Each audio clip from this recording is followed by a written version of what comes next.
Shona and Andrew considered themselves an ordinary couple. They met at university, started dating, fell in love, and got married. Their relationship was not like a story about love at first sight, when after 5 seconds you realize that you have met your destiny. They fell in love gradually, getting to know each other more and more. At the beginning of this story, Shauna was 26 years old, an art graduate living in Galesburg. Andrew was a year older, 27, and had graduated from university with a degree in business management. Andrew graduated a year before Shauna and immediately took a job as a financial analyst at Strathmore International Bank in Glassboro. It was a highly competitive job that he enjoyed. Shauna, being more creative, found work with disadvantaged children, helping them gain self-confidence through art and theater. When Shauna graduated from university, she and Andrew got married and moved in together. At the time of this story, they had been married for 4 years. Andrew had one weakness: he was jealous of Shona because she was very beautiful. He enjoyed competition with other analysts at work, but unlike most of his colleagues, he was married. Sometimes when his co-workers boasted about their weekend love affairs, Andrew became jealous. However, he would never cheat on Shauna because he loved her too much. Andrew had one main rival at work, Jordan. They got a job at the bank at the same time, and both were successful in their jobs. Jordan was more outgoing and, without a family, spent almost every weekend partying and spending his bonuses. Andrew did not like Jordan, believing that he was ready to drag any woman into bed. Sometimes their rivalry at work would spill over into the home, with Andrew complaining about Jordan to Sean. Jordan, on the other hand, enjoyed the competition with Andrew and liked to tease him. He had met Shauna a few times at work events and would have loved to sleep with her, but thought it was unlikely. However, his stories about conquered women were true. Jordan was successful, and it did not matter to him whether the woman was married or not. Then there were changes in Shauna and Andrew's marriage that they didn't immediately notice. Andrew played football for the local team, and the club organized a trip to Germany in August. Andrew took some time off and went with friends. Shona wasn't worried; he did this last year too.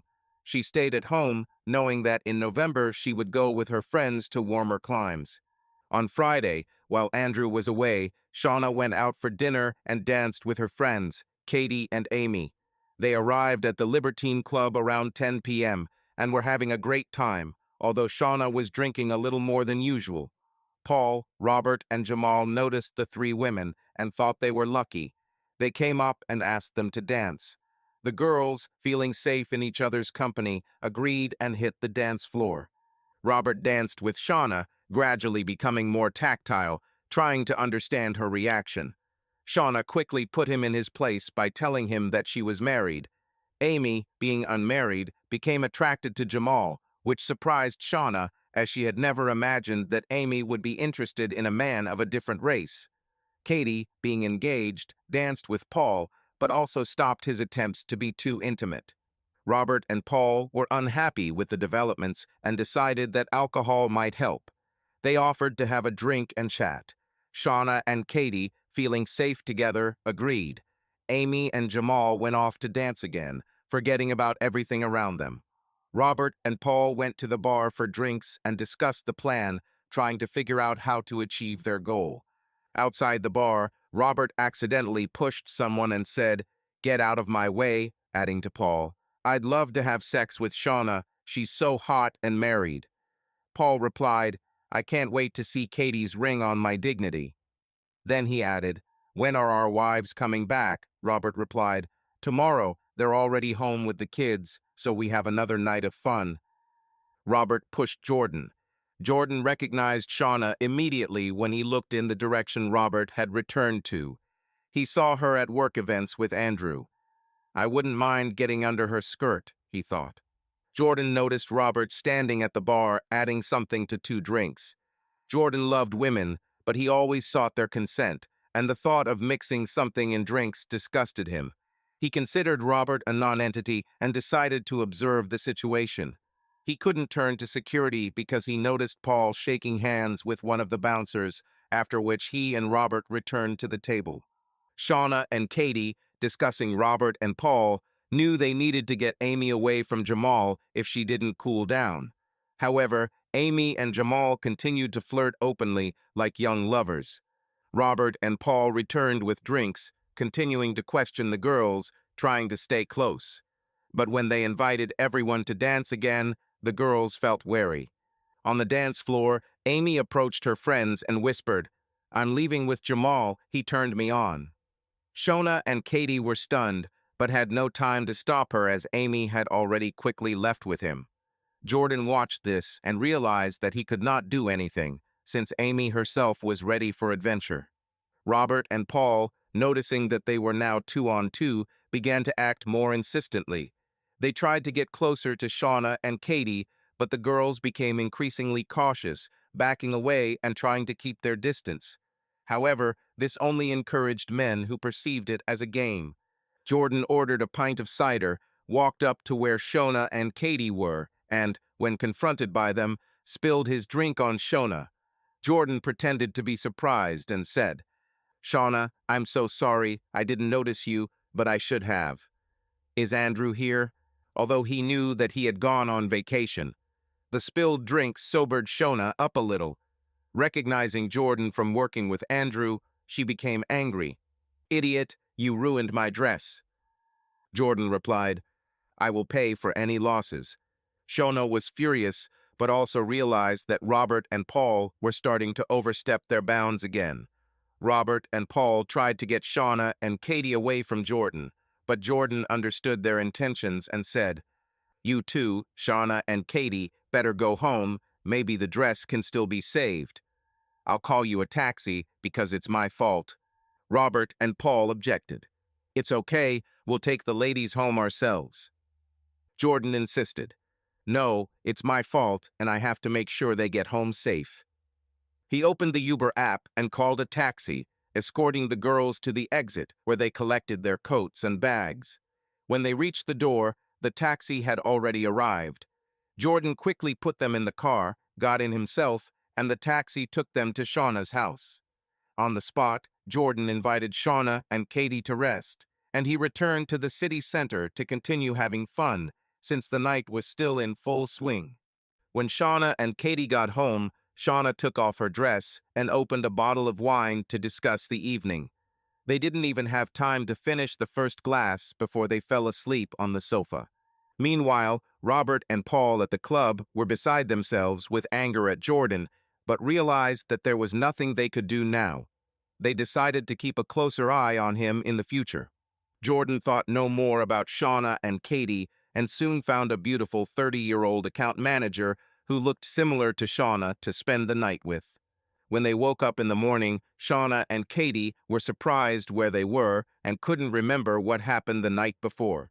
On Monday morning, when Andrew returned to work, Jordan was bragging about his day off and talking about how he spent the night with a beautiful blonde. Seeing that Andrew was listening, he decided to piss him off by hinting that the blonde was Shauna. Jordan approached Andrew and said, "Hello, Andrew. Tell Shauna I had a great time with her on Friday and I'll pay for any damages. It was a beautiful dress, or at least it looked beautiful on her." Shauna didn't tell Andrew anything about meeting Jordan because she barely remembered Friday night. Seeing the ruined dress, she was upset, but she never remembered what happened. Katie didn't know either because Robert had spiked their drinks. They had forgotten the events of the previous night. Andrew was furious because Jordan appeared to be bragging about sleeping with his wife. He wanted to deal with Jordan, but his boss called him, and then he was busy all day. Thoughts about what he had heard from Jordan haunted him. Jealousy was eating away at him, especially because Shauna hadn't said anything about meeting Jordan, and now Jordan was bragging about cuckolding him. Andrew had a terrible day, making several serious mistakes that could have cost the bank millions if his boss had not intervened. This made him even more irritated and confrontational. Jordan had already left by that time, and Andrew decided not to give him a reason for further mockery, going home to sort things out with Shauna. Shauna had a tough day at work. One of her students died of an overdose over the weekend, which made her especially emotional. She waited for Andrew to return so she could hug him. He always made her feel safe. Shauna was sitting in the kitchen with a glass of wine, wondering what to order for dinner when she heard Andrew enter. She called, "I'm in the kitchen, drinking wine. Would you like a glass?" Andrew shouted. "Why did you sleep with him, you girl of easy virtue?" "Not with him. Why him?" Shona was shocked by this beginning and replied, "I don't know what you're talking about. I haven't slept with anyone since I met you." Andrew continued, "I heard with my own ears how he boasted about it. He said that you agreed to go to bed with him so quickly that you ruined your dress. So why him, bitch?" Shauna said. "Who? I didn't sleep with anyone, believe me." Andrew asked. "So he's right, your dress is ruined." Shauna was puzzled because Jordan clearly knew the dress was ruined, but she didn't remember meeting him on Friday, much less spending the night with him. Shauna said, "Yes, someone poured a pint of something on the dress and ruined it. But I don't remember who did it, and I certainly didn't spend the night with Jordan." Then she added, "If you don't believe me, ask Katie. She was with me on Friday and stayed overnight." Andrew said, "So why is Jordan bragging about sleeping with you over the weekend?" Shauna thought about it and realized that Jordan probably saw her and decided to play on Andrew's feelings. She said, "Jordan decided to make a fool out of you, and I'm sure you acted like a fool all day." Andrew was shocked by this assumption. He remembered his behavior that day and realized that his bosses would now trust him less. However, Andrew still had a small drop of doubt. The next morning, Andrew went to work, still with thoughts tormenting him inside. He knew he was competing with Jordan and knew he had to maintain his composure or he would lose his edge. Andrew decided to focus on work and leave all questions for later. Jordan noticed Andrew and realized that he was angry with him. "How can I unsettle him today?" Jordan thought. He guessed that something he had said had angered Andrew, but he couldn't figure out what it was that had caused that reaction. Another analyst, Mark, who also worked at the bank, sat down next to Jordan. He had noticed the tension between Jordan and Andrew the day before, and now wondered how events would develop today. Mark concluded that Andrew was very jealous and wondered, what if Jordan slept with his wife over the weekend? Mark himself met Shauna several times and tried to flirt with her, but she always rejected him. Mark decided to find out who Jordan spent the weekend with. This was a little difficult, since Jordan, although he liked to brag about his successes, was always too much of a gentleman to name names, especially when it came to married women. The only exceptions were cases when a woman's husband crossed his path too much. Mark struck up a casual conversation about the past weekend with Jordan and Andrew and quickly realized that Andrew was away and Jordan was out clubbing. This caught Mark's attention. Now he did not exclude the possibility that Shauna could meet with Jordan. Then Mark asked Jordan, "So how did Shauna move there?" Jordan was surprised by the question and thought it was about dancing. He replied, "Oh, she sure knows how to move and loves to be close to others." Andrew, who was also participating in the conversation, tensed. Doubts washed over him again, and he began to think that maybe Shauna had cheated on him. He tried to turn it into a joke. "Shauna really likes to look, but not touch." But it was clear how anger was beginning to cover him completely. Mark added fuel to the fire. "Well, come on, tell me what happened." He turned to Jordan. Jordan, realizing where the conversation was going, thought, should I tell the truth or piss Andrew off a little? He chose the second option.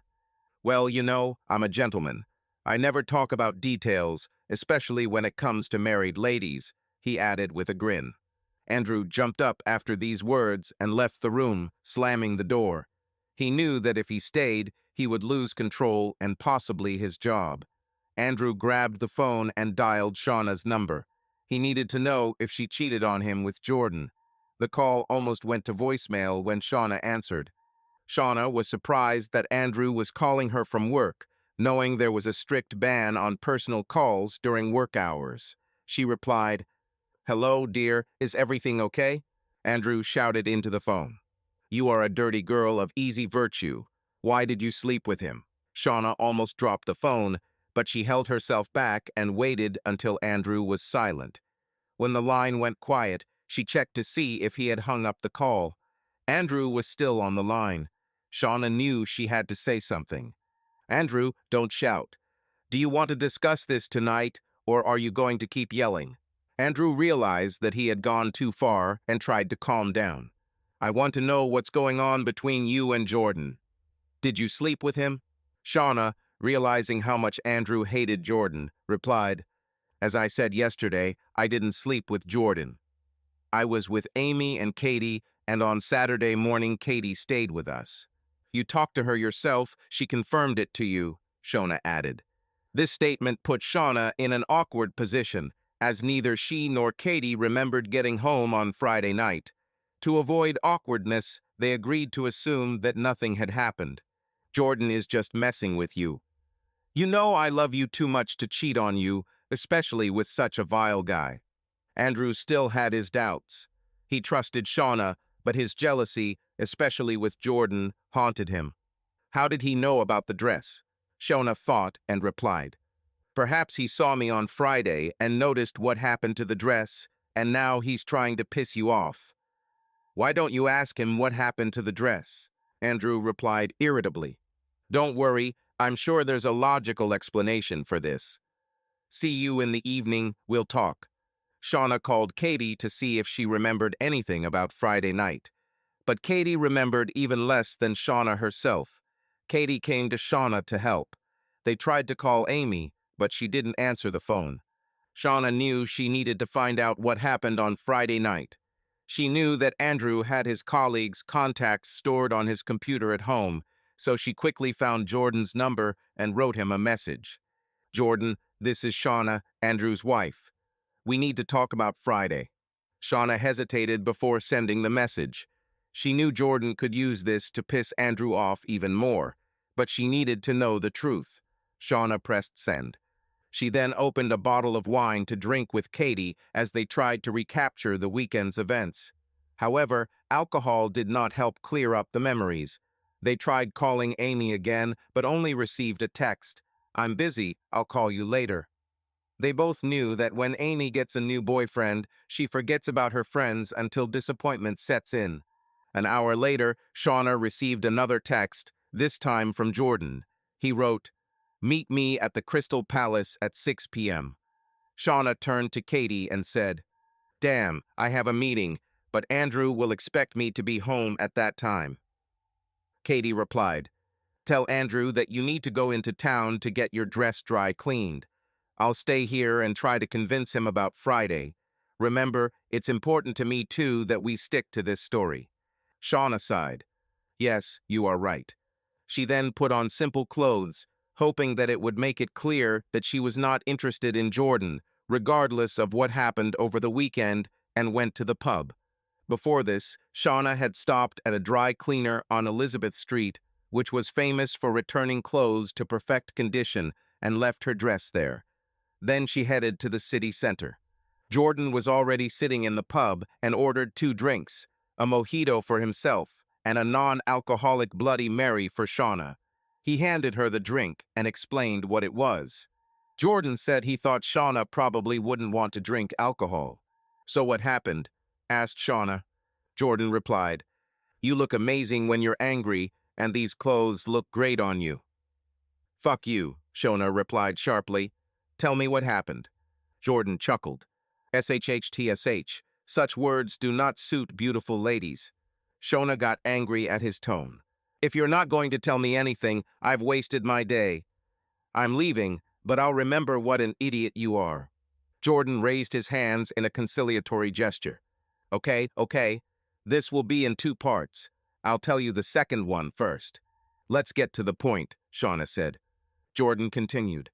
"Andrew is so easy to piss off, and I like to show him and everyone else who's the best, me. He clearly doesn't trust you, just like he doesn't trust me.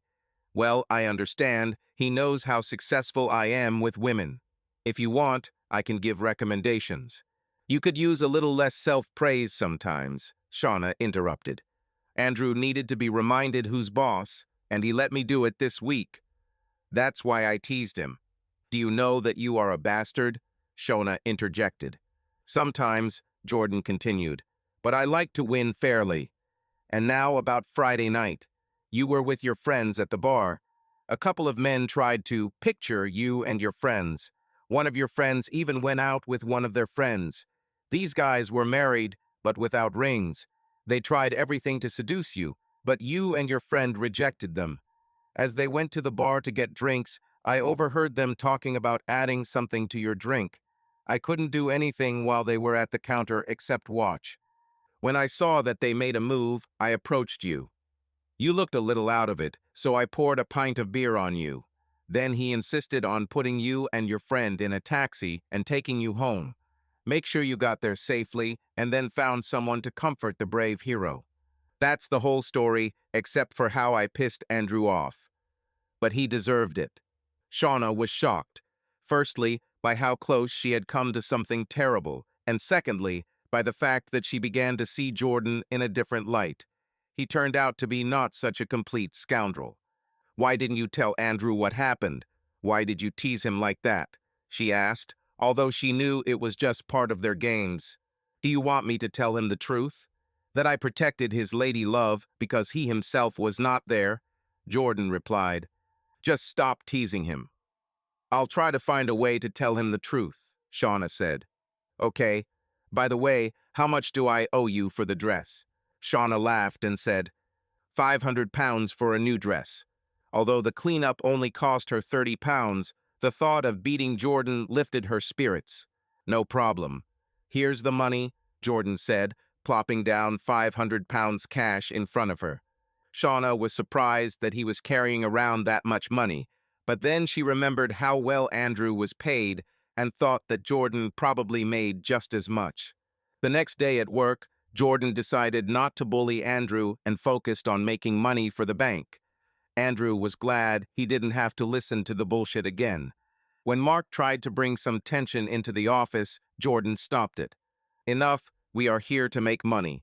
At the end of the working day, their manager gathered the whole team and said that there was too much tension in the team. So on Saturday, everyone had to come to a party where they could bring a partner. The atmosphere at Shauna and Andrew's home remained tense all week. Andrew mentioned the party and said you could bring your partners along. He hoped Shauna wouldn't want to go to avoid Jordan. Shauna thought about it, but decided that if she didn't go, it would look like a sign of uncertainty about her fidelity.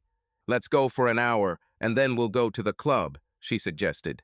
Andrew liked the idea because he could show Shawn off to his co-workers and then walk away with her like a trophy on his arm.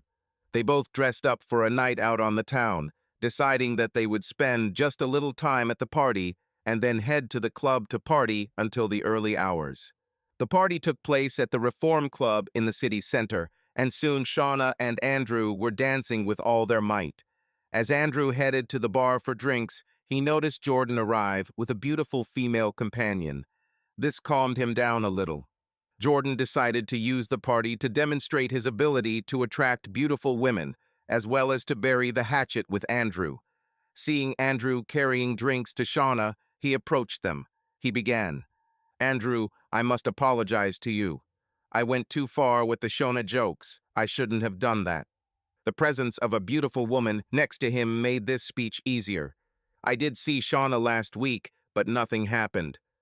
The last time I saw her was when she got into a taxi with one of her friends. Sorry, he extended his hand. When Jordan finished, Andrew shook his hand and smiled and replied, You bastard, I'll get you for this. Andrew realized that his jealousy had gotten the better of him. Andrew and Shauna stayed at the party for one more drink. While Andrew and Jordan were at the bar, Shauna spoke to Mary, Jordan's date, asking about her relationship with him. Shauna began to look at Jordan differently. Mary said that she sometimes goes out with Jordan, but is not his girlfriend. Jordan does not start serious relationships, only friendships with benefits. Shauna was interested in how it worked because she didn't see the point in sex without the relationship she loved. Mary explained that it didn't bother her because Jordan was so good in bed that she even broke off her engagement to a guy who wanted to marry her because she couldn't cheat on him but loved Jordan too much in bed. Shauna thought, I'm so happy with Andrew, he's everything I need. However, Andrew was still annoyed with Jordan and began flirting with Mary. Shauna couldn't believe her eyes. After everything he had done, he was acting like this. Jordan just watched, knowing that Mary was unlikely to sleep with Andrew, but he saw Shauna's reaction. Jordan still wanted to seduce Shauna and wondered if he could succeed. In his opinion, sleeping with Andrew's wife would be much more interesting than just a friend with benefits. Jordan thought Andrew might think Shauna would always be faithful. Andrew asked Mary to dance, Jordan asked Shauna, and all four of them hit the dance floor. As Andrew began to act more and more recklessly, Jordan noticed Shauna becoming increasingly angry. Jordan whispered softly in her ear, "You have my number if you want to talk." Shauna was surprised and immediately turned to Andrew. "When are we going to the club?" Andrew invited Jordan and Mary to join. "We're going to the club. Do you want to come with us?" Hoping that Mary will agree. Jordan replied, "No, we have other plans for the evening." Mary winked. Shauna was furious with Andrew's behavior. There was a bomb ticking in her head. Shauna and Andrew continued to live as if nothing had happened, but two big problems were just waiting in the wings. First, Andrew's jealousy made Shauna feel like he didn't trust her anymore. Secondly, Shauna's attitude towards Jordan began to change, partly because of the way he acted at the party, and partly because Shauna began to wonder how good he really was in bed, since Mary gave up on marriage because of him. Amy called later in tears. Jamal, whom she started dating a few weeks ago, turned out to be a real scoundrel. At first he treated her great, but now he wanted her to sleep with his friends. When the pressure became unbearable, Amy left him and returned to Shauna in tears. Katie suggested they go to dinner and have a fun evening to cheer Amy up, and Shauna immediately agreed. However, Andrew was against it. This shocked Shauna. Andrew had never been so controlling before. She didn't like it at all. Shauna and Andrew argued all day, and in the end Shauna suggested that she and Katie take Andrew and her fiancé John with them, and also invite someone else. John called a work colleague named Gary. Gary was tall, 188 centimeters, but rather shy and did not participate much in conversation. He looked at Shauna and Katie as unavailable women to flirt with. With the available ones, he was always too embarrassed to start. This disappointed Amy, as she thought he was handsome and dreamed of intimacy with him. Amy began to dance with Gary, moving provocatively to the music around his body. Gary quickly became horny, but Amy liked teasing him because it helped her forget about her recent problems. Shauna watched this with a smile. When the song ended, Gary quickly sat down to hide his excitement. But Shauna decided to have fun and pulled him back onto the dance floor. Gary willingly danced with Shaun, still excited but taking it as harmless teasing. Andrew watched this and became jealous, especially seeing that Gary had a tent in his pants and Shauna was trying to cuddle up to him. Amy muttered quietly to Andrew, "Do you think Shauna will make him let go of those emotions?" with bitterness. Andrew jumped sharply at these words, realizing how intimate the situation was between Shauna and Gary. He walked over to the dance floor, pulled Shauna away from Gary, and said, "Leave my wife alone." Shauna was terrified and turned red as a lobster. In rage, she shouted, "Leave me alone. We were just dancing. Don't you trust me? You are my husband, not my master." After these words, she sharply turned around and went to her friends. If Andrew had looked around, he would have noticed that people around him were chuckling and pointing at him and Shauna. Andrew was taken aback by her reaction and followed her to apologize, but Shauna ignored him.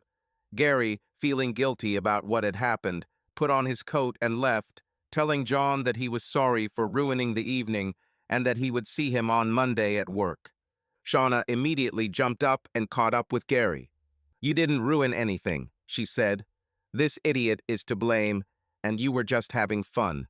After these words, she kissed him passionately, as if it was both a way to console Gary and punish Andrew. Gary felt the excitement wash over him again, but Shauna quickly ran her hand over his groin and whispered, "Great, you should get Amy's number. I'm sure she can make up for this evening later on the weekend." Gary was confused and muttered, "Everything is fine." Then he hastily retreated into the night. Katie and Amy just laughed at his departure, sympathizing with the poor guy. Shauna turned to Andrew and glared at him, hissing, "Stop embarrassing me and poor Gary." Andrew began to defend himself. "I know how beautiful you are, and I'm afraid that men might take advantage of it. I know what kind of scoundrels there are, and they are just waiting for an opportunity to seduce beautiful women." Shauna responded, "You don't trust me? Do you think I can't tease someone and leave them with nothing?" She was starting to get annoyed by Andrew's controlling behavior. She remembered how he doubted whether to let her go tonight, and suddenly she thought that Jordan was right. Shona was completely fed up with this and said, "Fuck you, Andrew. See you at home. And Katie, Amy, and I are going to the club. If you don't like it, you have to accept it. Sorry, John. I'm sure Katie will make up for it later." With a wink at John, Shauna, Katie, and Amy grabbed their bags and left. Andrew tried to follow them, but Shauna turned around and glared at him. Andrew realized he had gone too far and retreated, returning to John and collapsing in his chair. Katie and Amy were annoyed their evening outing had turned into a disaster. Katie said bitterly, "I think that's enough for today. You and Andrew can sort out your happy marriage." They called a taxi and quickly left. It was decided that Shauna would be dropped off last as Katie and Amy lived nearby. Shauna was still seething with anger at Andrew's behavior and decided to text Jordan, "Where are you?" Jordan was surprised by her message and replied that he had just left King Toots. His evening was fun, but he never found anyone he liked. As Katie and Amy got out of the taxi, Shauna looked at her phone. She received 2 messages, one from Andrew asking for forgiveness and another from Jordan indicating his location. Shauna immediately told the driver to change route. The taxi driver quickly took her to the club, where Shauna saw Jordan on the street. Shauna got out of the car and said, "I thought women flocked to you on weekends." Jordan replied, "Well, here you are." He grinned. "Where is your famous Andrew? I thought he wasn't taking his eyes off you, unless he himself tries to flirt with other people's girls." Shona winced and replied, "Yes, I remember. No, he got me today. Such a controller. I decided to have some fun for myself and thought about who the funniest, yet decent man I know is." She winked. Jordan laughed. "So it wasn't at hand, and you wrote to me." They continued flirting, and Jordan paid his way into New Muzak. Soon they were dancing enthusiastically, their hands touching each other more and more often. Shauna asked Jordan, "Bring me a drink, and not a Virgin Bloody Mary this time." When Jordan returned with a drink, Shauna found a table, and they sat down to talk. Shauna remembered Mary's words about what a good lover Jordan was and decided she had the courage to ask about it. "Mary speaks very highly of you. Are you really that skilled in bed?" Jordan laughed. "Well, I know one way for you to check it." "I know too," Shona smiled. "Do you have Mary's number? I can check with her. Or maybe someone else can give you a recommendation." Jordan laughed again. "A real gentleman doesn't give away his secrets." He leaned toward Shona and gently kissed her eyes. "You have beautiful eyes." This unexpected tenderness took Shona by surprise. When his lips touched hers, she readily kissed him back. Jordan slid his fingers down her body, continuing to kiss her face and neck softly. Shona really liked this attention, and soon she was pressing his head to her chest. When Shauna's phone rang, there was another message from Andrew. He demanded to know where she was and wrote that he knew she was not with Katie and Amy. This infuriated Shauna, and she told Jordan, "He's such a jerk sometimes." Shauna decided to tease him back and wrote, "I'm at the dance. I don't need you watching me 24/7. By the way, what's Jordan's number? There's simply no one decent here." When she showed the message to Jordan, he laughed and thought how angry it would make Andrew. Shauna sent a message and received a call back almost immediately. Seeing that it was Andrew, she showed the call to Jordan and laughed. Shauna decided not to answer the call. Instead, she wrote that the music was too loud for conversation and suggested that he text him. Andrew pleaded, "Shauna, is that you? Stop it, please. I'm sorry. You're driving me crazy. Where are you? Shauna could barely contain her laughter as she pulled Jordan in for a kiss. Jordan began to explore her body, his fingers quickly sliding up her legs to her underwear. Shauna enjoyed Jordan's attention and understood why Mary thought he was so good in bed. She began to wonder how good he would be at sex. Shauna sent Andrew another message. "Don't worry, I don't need Jordan's number. A whole squad of bodybuilders just came here." Jordan looked up to see the girls' party entering the club. He knew how angry this would make Andrew. Jordan wanted more and invited Shauna to go to his house for a late-night cocktail. Shauna perked up at the suggestion, quickly packed her purse, and was ready to go. Before she left, she had a mischievous thought. Seeing a tall, 6-foot Jamaican man nearby talking to several young girls, Shauna approached him and asked a question. "My husband made me really angry today. I don't want to have revenge sex with you. Well, I don't want to yet, but can I take a photo of us dancing?" Jaden laughed and replied, "Sure, but I might want to kiss you." They stepped aside and soon Shauna was dancing with Jaden, running her hands up and down his body.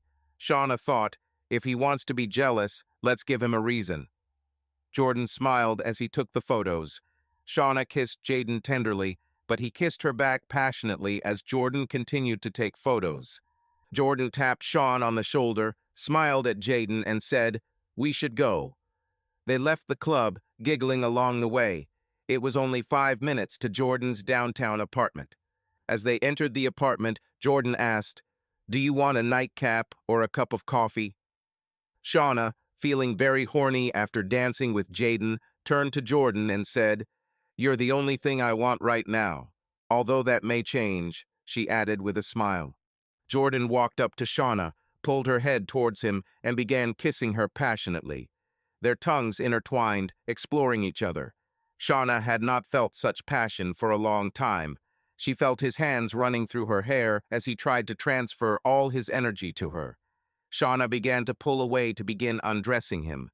Jordan continued to press his lips against her body, lightly touching her breasts. Jordan moved his lips to her neck and then to her breasts as Shauna tilted her head back to give him more access.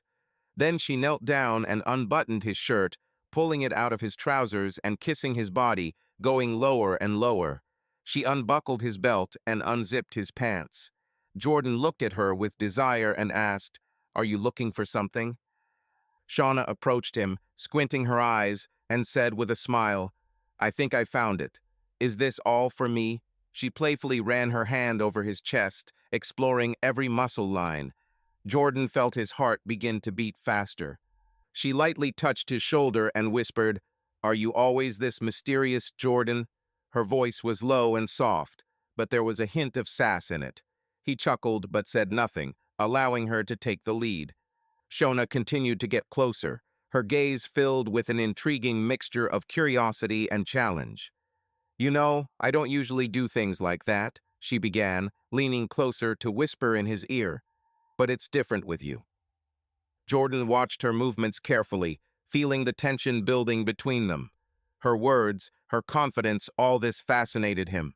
At that moment, he realized that Shauna was capable of turning his world upside down, and he was not going to resist it.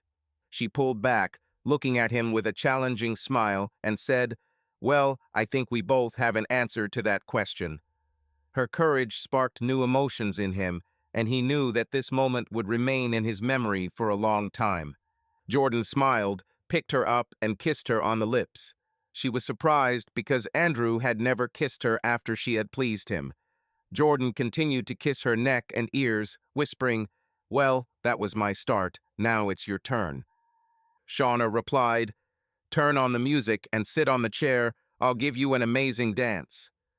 Jordan placed a chair in the center of the room, put on a Rihanna song, and sat down, ready to enjoy the dance. As the music started, Shauna began to move to the beat, swaying gently and running her hands over her body. Her confidence and smooth movements clearly impressed Jordan, who watched her with noticeable interest. Realizing that her actions were attracting his attention, Shauna felt a slight surge of excitement. Their interaction was a game full of hidden hints and tension. She walked around Jordan, lightly touching his shoulder and running her hand down his shirt. But when he tried to answer, she smiled and gently stopped him. The rules say that only I set the tone for this game. Then, stopping in front of him, Shauna turned slightly and said, "Do you want to help me? Unzip my dress." Jordan stood up and carefully complied with the request, trying not to rush, while Shauna watched his actions with a slight smile. But when he allowed himself too much, she gently pulled his hand away and, winking, said, "Patience, everything should happen in due time. Now sit down." Jordan sat down and Shauna took off her dress, leaving her in just her panties, bra and high heels.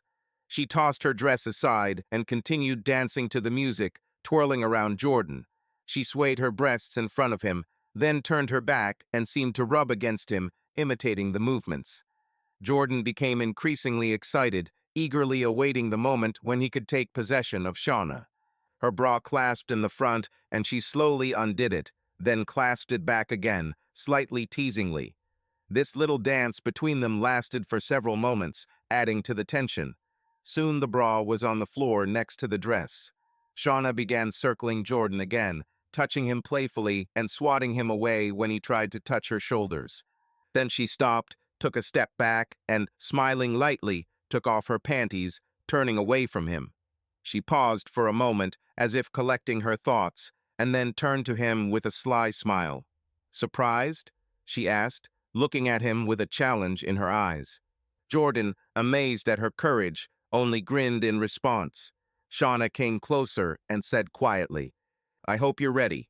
She wrapped her arms around his neck, and their embrace became closer.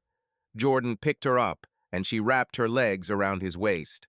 They slowly moved towards the wall, where he stopped, holding her.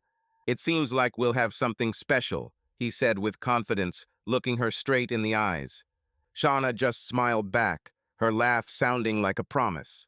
Jordan and Shauna spent time together like she had never experienced before.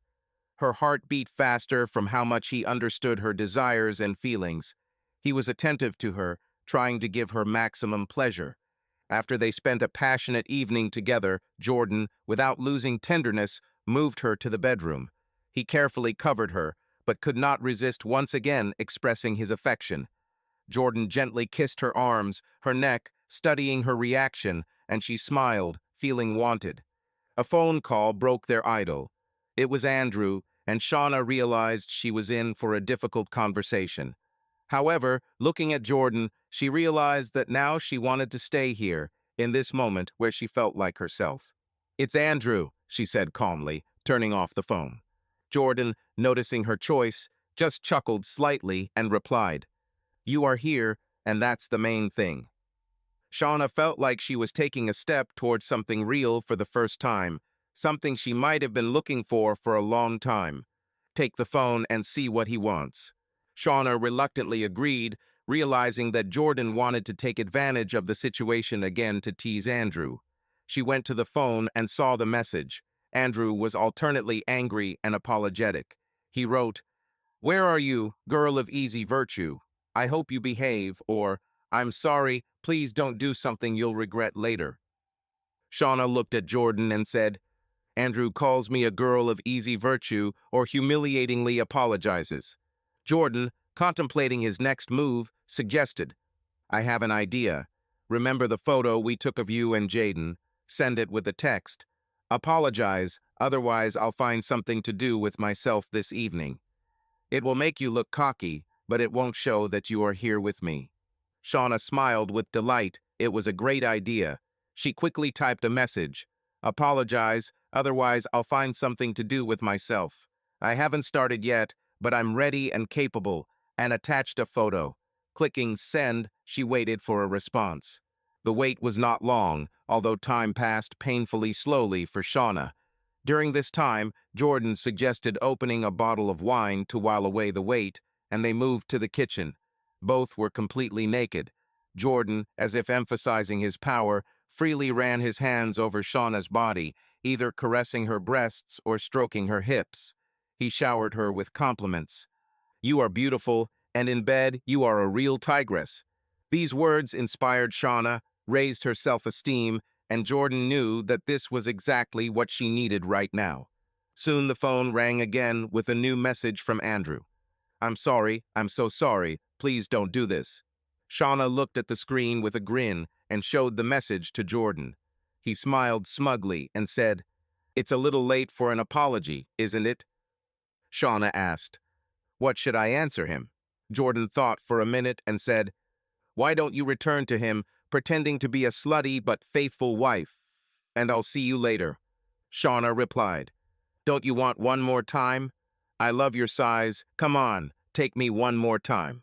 Jordan realized that she was in his power and said, "I would like to have sex with you every day. I would really like it, but now go back to your husband, and we will agree on a second round later. I know you want this, so see you later. And remember what Mary said, I'm into sex, not relationships." Jordan was pleased with his restraint, knowing that by keeping her waiting, he would ensure that she herself would yearn to return to his bed. Or he'll end up in her bed, or even her husband Andrew's bed. Shauna pouted. "What if I don't come back? Don't you love me?" Jordan replied, "You'll be back. You love the way I have sex with you, love my body, and you enjoy having sex with me while you're married to Andrew just as much as I do." Shauna took a quick shower to try to hide any traces of her escapades and began to get ready, swaying flirtatiously to get Jordan's attention. When she was ready, Shauna asked Jordan to call her a taxi. Jordan suggested that she better catch a taxi on the street, pretending that she had just left the club. Shauna texted Andrew, "I'm just leaving the club. I'm catching a taxi. I'll be there soon." Jordan kissed Shauna passionately before she left, making her even more eager to continue. Shauna left. 20 minutes later, Shauna was already home. When she entered, she was overcome with fear. Would Andrew understand what a slut she was? Walking into the house, she saw Andrew sitting on a chair with a bottle in his hands, his head bowed. Andrew, looking at Shauna, began to cry. "Sorry. I talked to Katie and John, and they said I was being a real jerk at the club, and you just wanted to unwind. Please tell me the truth. You haven't slept with anyone, have you?" Shauna was shocked by what was happening and replied, "Trust me, Andrew, Katie is right. I just wanted to have fun, dance, and you tried to control me. I haven't slept with anyone since I met you." Andrew asked, "What about the photograph? Who was it?" Shauna replied, "When you wrote to me, I was still angry with you. I approached one of the men in the club and asked to take a photo to annoy you. He didn't mind. I was furious because you tried to lock me up, so I decided to tease you." Even as she told these lies, Shauna could see Andrew gradually believing her.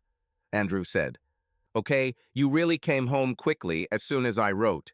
Come to me, I want to hug you." Shauna walked over, knowing she was winning, and kissed Andrew passionately, telling him she loved him too much to cheat on him. They went to bed, too emotionally exhausted to do anything. They had a different night. Andrew tossed and turned, thinking about Shauna dancing with other men and his jealousy, and Shauna remembering her adventures with Jordan, knowing that she would have to see him again. They spent the rest of the weekend tiptoeing around each other, avoiding the topic of Friday night, and hoping things would work themselves out. Shauna was worried about what Jordan would say on Monday and texted him asking him to keep quiet about their meeting. Jordan just looked at the message smugly and didn't respond, feeling like he was in complete control of the situation. Jordan didn't say anything about Sean on Monday, instead talking about his other successes over the weekend. However, he didn't miss the opportunity to make fun of Andrew as usual, calling Shauna beautiful. Andrew did not consider this anything unusual and was sure that Shauna belonged only to him. On Monday evening, Katie and John went to Andrew and Shauna's to discuss their wedding plans since Andrew was best man. Katie and John told Andrew off for his behavior over the weekend, saying he needed to get rid of his jealousy. They reminded him that he himself liked to flirt and often talked to other women, so he should stop doing this. Shauna was both happy that Andrew was getting a scolding and felt guilty about Jordan. Katie then suggested that since Andrew ruined Amy's night out on Friday and Jordan had been nice to them last week, he could arrange a meeting between Amy and Jordan, or at least invite Jordan to join their group for the weekend. Shauna nearly dropped her glass at that suggestion. The last thing she wanted was to spend the evening in the company of both Andrew and Jordan. She tried to dissuade Andrew from this idea, but Katie was persistent, and John supported her. Andrew thought that if Jordan was busy with Amy, he wouldn't be interested in Shauna and agreed to talk to him. As the evening ended, John reminded Andrew that football practice was about to start and asked if he was ready to play. The next day, Shauna went to Katie's for lunch. She was angry that Katie suggested Jordan for Amy, and it quickly became apparent. After a glass of wine, Katie started asking questions, and Shauna couldn't help but blurt out the truth. She slept with Jordan over the weekend. Katie was shocked. She told Andrew that Shauna wasn't cheating, and now she felt cheated. She was also against cheating and openly expressed her disdain. Katie started to shoo Shauna away, but she begged her to stay and listen.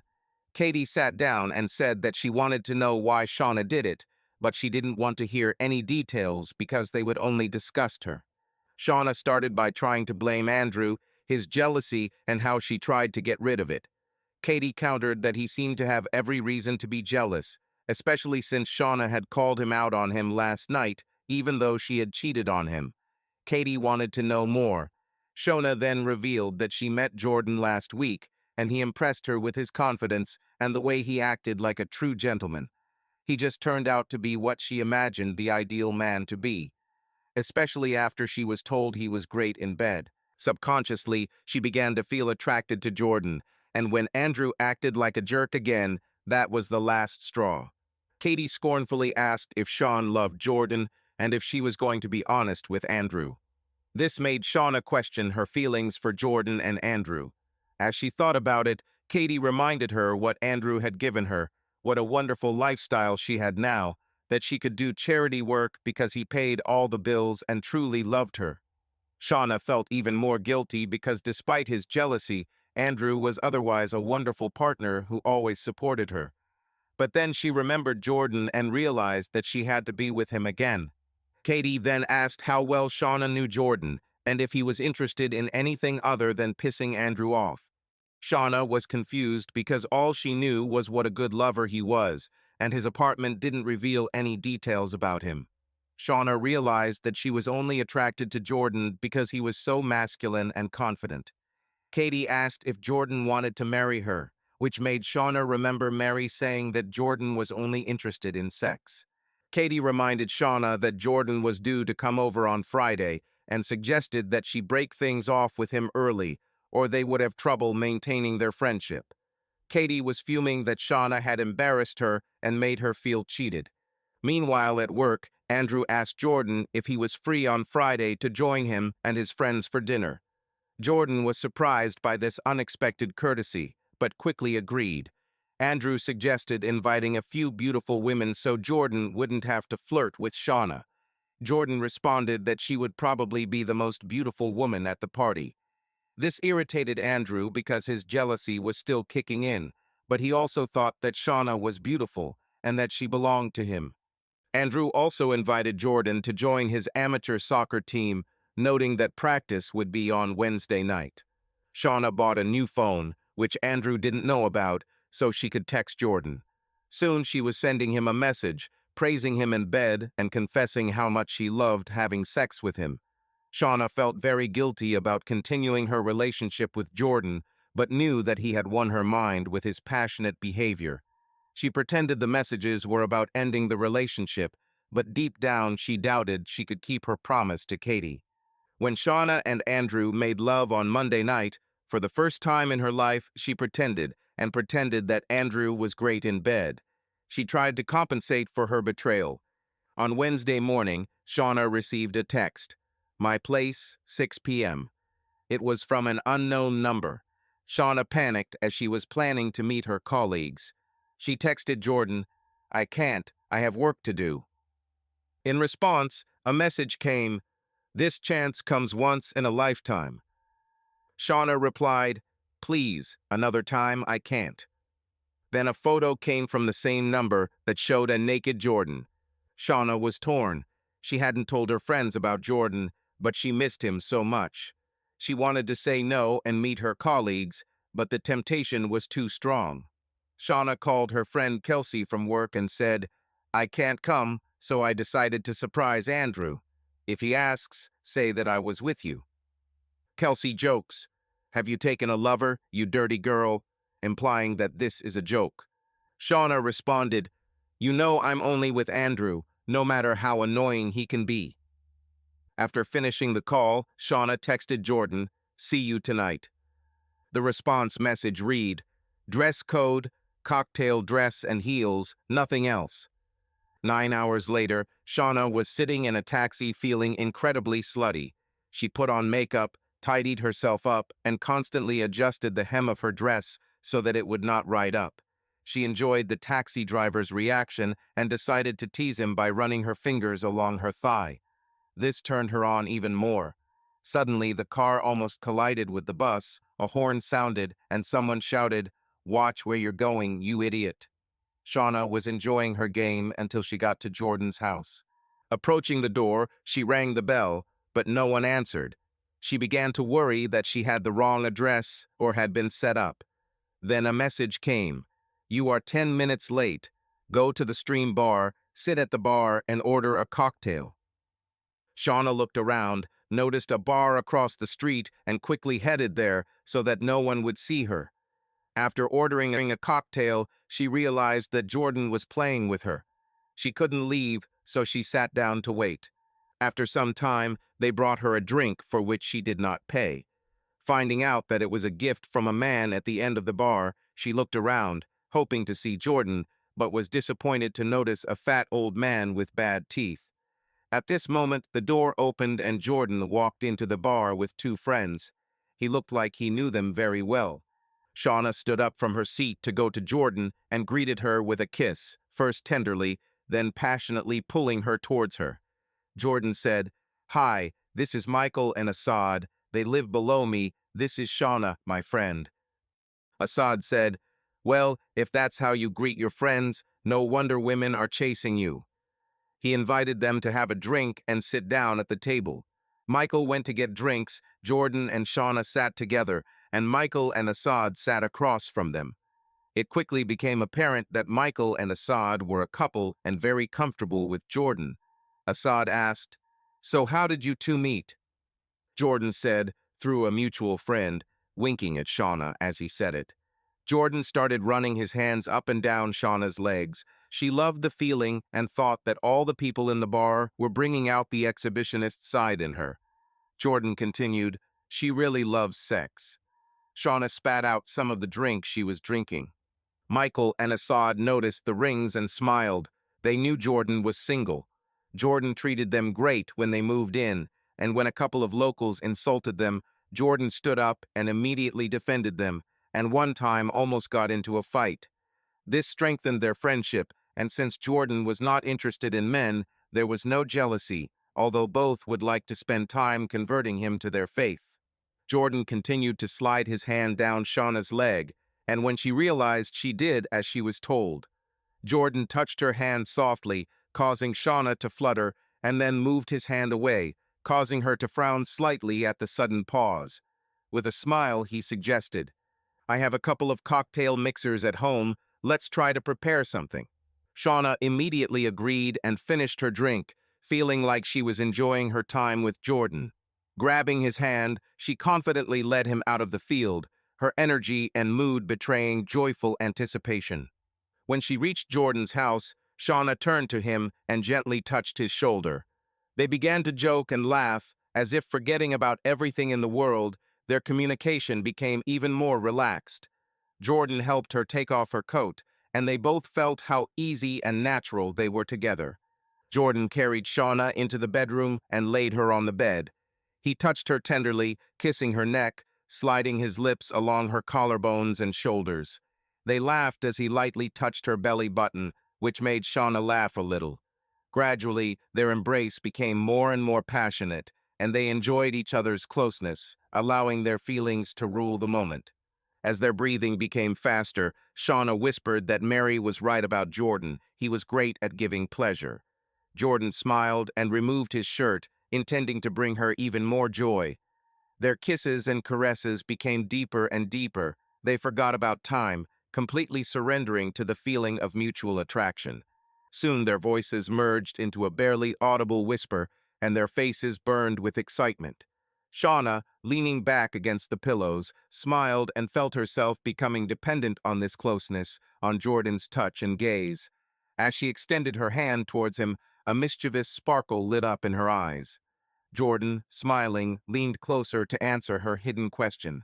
A few moments later, when the storm of emotions had calmed down, Shauna sat up slightly, ran a hand through her hair, and asked where the bathroom was. She wanted to freshen up.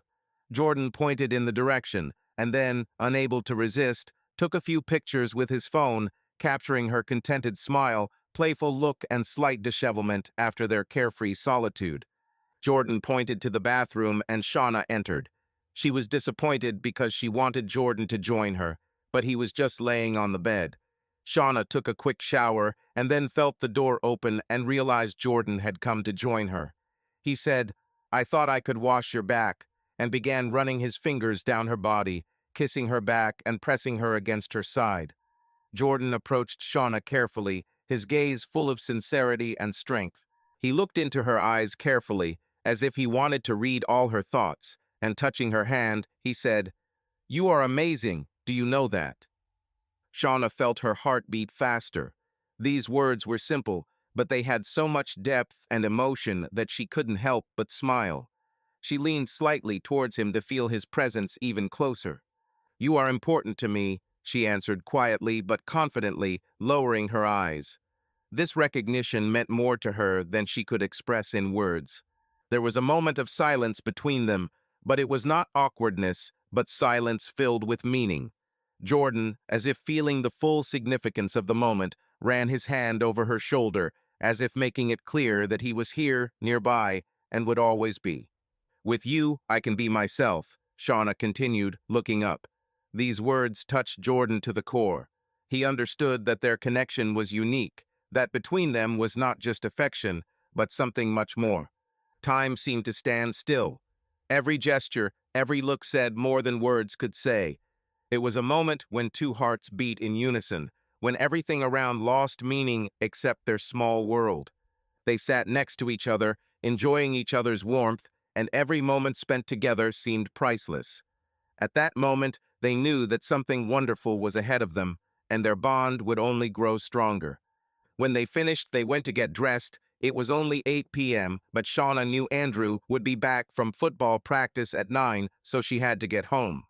While she was getting dressed, she decided to talk Jordan out of attending Andrew's dinner. She didn't want Amy to get her claws into him. Jordan listened and agreed, but only on the condition that Shauna would meet her at her home at 1 o'clock tomorrow, and he would have sex with her on the marital bed she shared with Andrew. Shauna was surprised that he would be free that afternoon, but she agreed. Shauna received a message from Katie asking if she had seen Jordan and if the problem had been sorted out. Guiltily, Shauna replied, "I made an appointment and I'll figure it out later." Shauna came home first, and Andrew was too tired from training, so he just went to bed. Shauna was happy because she didn't want Andrew tonight, not after sex with Jordan. The next morning, Andrew left for work, and Shauna told Andrew she was in pain. He asked about morning sickness because they were trying to have a baby. Shauna objected to this and then called in sick to work. Shauna was so nervous about having sex with Jordan in her own home, in the bed she shared with Andrew. Shauna knew the answer, but she simply loved sex with Jordan too much. Then there was a knock on the door. Shauna jumped up and ran towards it. It was just the postman. She was too impatient. Disappointed, Shauna returned to the kitchen, opened a bottle of wine, and poured herself a glass to give herself some Dutch courage. As she began her second glass, the door opened again. Jordan stood there smiling. "Hey, Mrs. Cook, your husband is home. I have something for both of you." Shauna said, "Excuse me, Mr. Wilson, my husband is at work. Would you like to come in and show me first?" and waved to him. As Shauna closed the door behind Jordan, he turned around, then pushed Shauna against the door and began kissing her deeply. He moved to remove Shauna's robe and was pleased to see that that was all she was wearing. Shauna worked hard to get Jordan's suit off, and soon they were both naked at the door. After they toured the house, Shauna led Jordan into the bedroom, asking him with a smile, "Is this the room you wanted to see?" Jordan, hugging her, leaned down to kiss her, and they both found themselves on a soft bed. He gently touched her neck, whispering compliments, and Shauna smiled in response and pressed herself closer to him. Their laughter softly spread throughout the room, filling it with an atmosphere of trust and intimacy. Then, remembering how they had once joked about what experiences they would have in this house, Jordan mentioned that Shauna would always remember these moments when she lay in this bed. Shauna laughed and blushed slightly, feeling pleasantly excited about their little adventure. He carefully touched her hand, and they froze for a moment, enjoying the pleasant silence and mutual understanding. When they returned to the living room, Jordan asked about her husband's favorite chair. Shauna pointed to the chair in front of the TV. Jordan sat down and, looking at Shauna with a smile, offered to sit next to her. She came over, sat down on the armrest, and jokingly asked, "Did you want to watch TV or just be together?" He just raised an eyebrow, and they laughed again, reviewing the day's events as if it were some kind of fun game. Shauna thought for a moment. Should she close the curtains or leave everything as is? However, looking at Jordan's confident and calm reaction, she decided not to fuss over trifles. They were simply enjoying the moment, their conversation flowed smoothly, and their smiles were sincere and warm.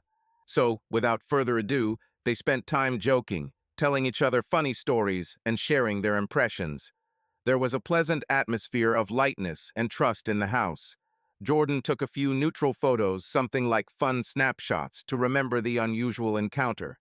Shona looked at the pictures, smiled, and did not object, knowing that all this would remain only a sweet memory of one of their evenings. In the end, when the day came to an end, they simply thanked each other for the pleasant company. Without loud words, without unnecessary gestures, just the understanding that everything will leave a warm mark in the memory, and that each of them will be able to smile, remembering this light meeting filled with jokes and hints. Jordan then took Shauna back to the bedroom and laid her down, and Shauna fell asleep, completely satisfied. He noticed that it was time to go, so he simply kissed her forehead and said, "We'll have to do this again someday, bitch." Jordan then got dressed, decided to clean up the house so as not to leave any evidence that he had been there, and then left. An hour later, Andrew returned home in a great mood, but the first thing he did was go to see how Shauna was doing. He saw her lying in bed, sleeping naked as usual, and went over to kiss her. Shauna kissed him back, and soon they were passionately hugging. Opening her eyes and realizing that she was kissing Andrew and not Jordan, Shauna abruptly pulled away and said, "Is it already time? I slept all day." Shauna felt guilty because she still hadn't rinsed her mouth after being with Jordan.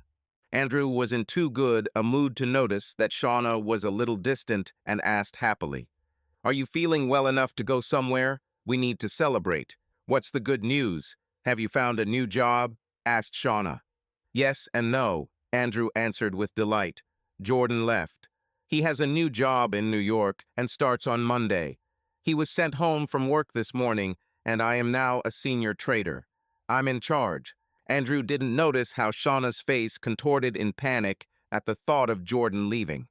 "Well, if we're going out, I need to take a shower and get ready, and so do you," Shauna said, running to the bathroom. She felt empty and betrayed. Why hadn't Jordan told her anything this afternoon?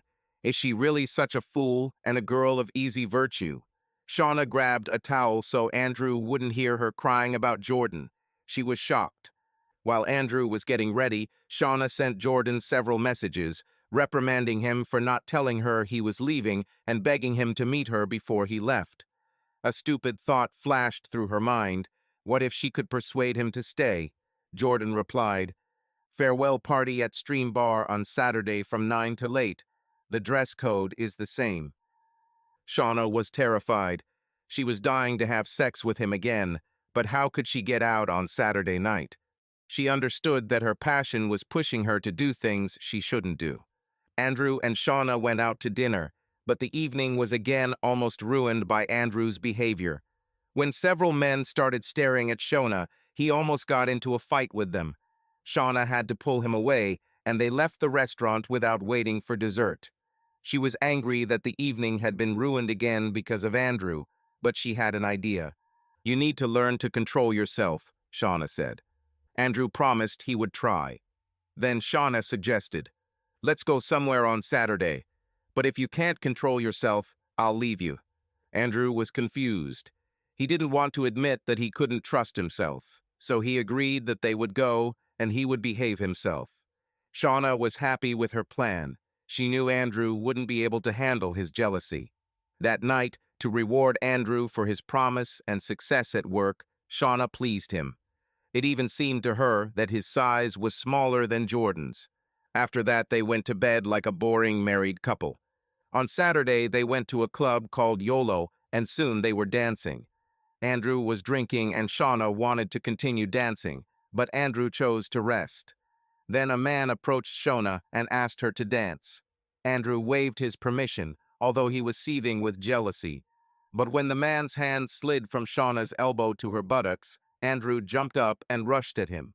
Unfortunately, he drank too much and fell on the dance floor. The security guards ran out and asked what had happened. It was obvious to everyone that Andrew had lost his temper and was trying to hit the guy. Shauna cried and said, "You bastard, you promised. Remember what I said? I'm leaving. See you tomorrow at lunch." She rushed out of the club, but once outside, she smiled, thinking that she had come up with a great plan. Andrew had to apologize to the man who was dancing with Shauna. When he came out, Shauna was gone. He was heartbroken. His behavior had pushed her away again. Shauna jumped into a taxi and went to Jordan's party. She texted him that she was going, and he reminded her about the dress code. Shauna had to quickly take off her bra and panties right in the taxi. The driver remarked, "Looks like you're having a hot date." When she arrived at the bar, it was noisy. There was clearly a party going on. Shauna immediately decided to join. She saw Jordan at tables with a group of 12 people, including Mary. This surprised Shauna. She hoped that no one she knew would see her there, and she was afraid that Mary might compete with her for Jordan. Shauna crossed the bar with feline grace, smiling as whistles sounded at her. Jordan spotted her and waved for her to come over. "Ladies and gentlemen, this is Shauna, the wife of my former colleague Andrew. She's great in bed, so since I'm leaving, I can recommend her to any of you," Jordan said loudly, turning her to face the group and lifting her skirt to show that she was without underwear. Shauna was simply horrified by all of this. She thought Jordan was a gentleman, but now she looked like a stroller. Shauna burst into tears and ran out of the bar, and then, lost, wandered the streets for several minutes. It started to rain, and Shauna hurried to take shelter in the pub. It was quite crowded, with young men and women having fun around. Shauna walked up to the bar and ordered a glass of wine. Seeing a small, cozy corner, she sat down there. Shauna began to reflect on the previous evening and realized that Jordan was the same bastard that Andrew had warned about. While sitting and sipping wine, Shauna overheard one guy call her hot and say he'd like to sleep with her. Shauna smiled. It flattered her pride. She even liked his northern accent. However, his friend noticed that he had a girlfriend who would probably object and joked that he was too henpecked. He then added that Shauna is not someone you would introduce to your mother. Shauna continued to smile. The first guy said, "Well, maybe Ewan's mom, she's such a country bee." This caused his friend to laugh loudly. Shauna was shocked. What if she really was just an easy girl for everyone? She realized that she had to leave there and return to Andrew. When she stood up, she looked at the guys and saw how their friends had joined them. Shauna hurried out of the pub and called a taxi to return home. Sitting in the taxi, she wondered what to say to Andrew. She understood that she could not admit to her affair with Jordan, otherwise Andrew would most likely file for divorce. Shauna knew she would have to continue living a lie. When Shauna returned home, Andrew was there and crying. She apologized, but he stood up and asked where she had been. Shauna said, "I just went to the pub for a drink.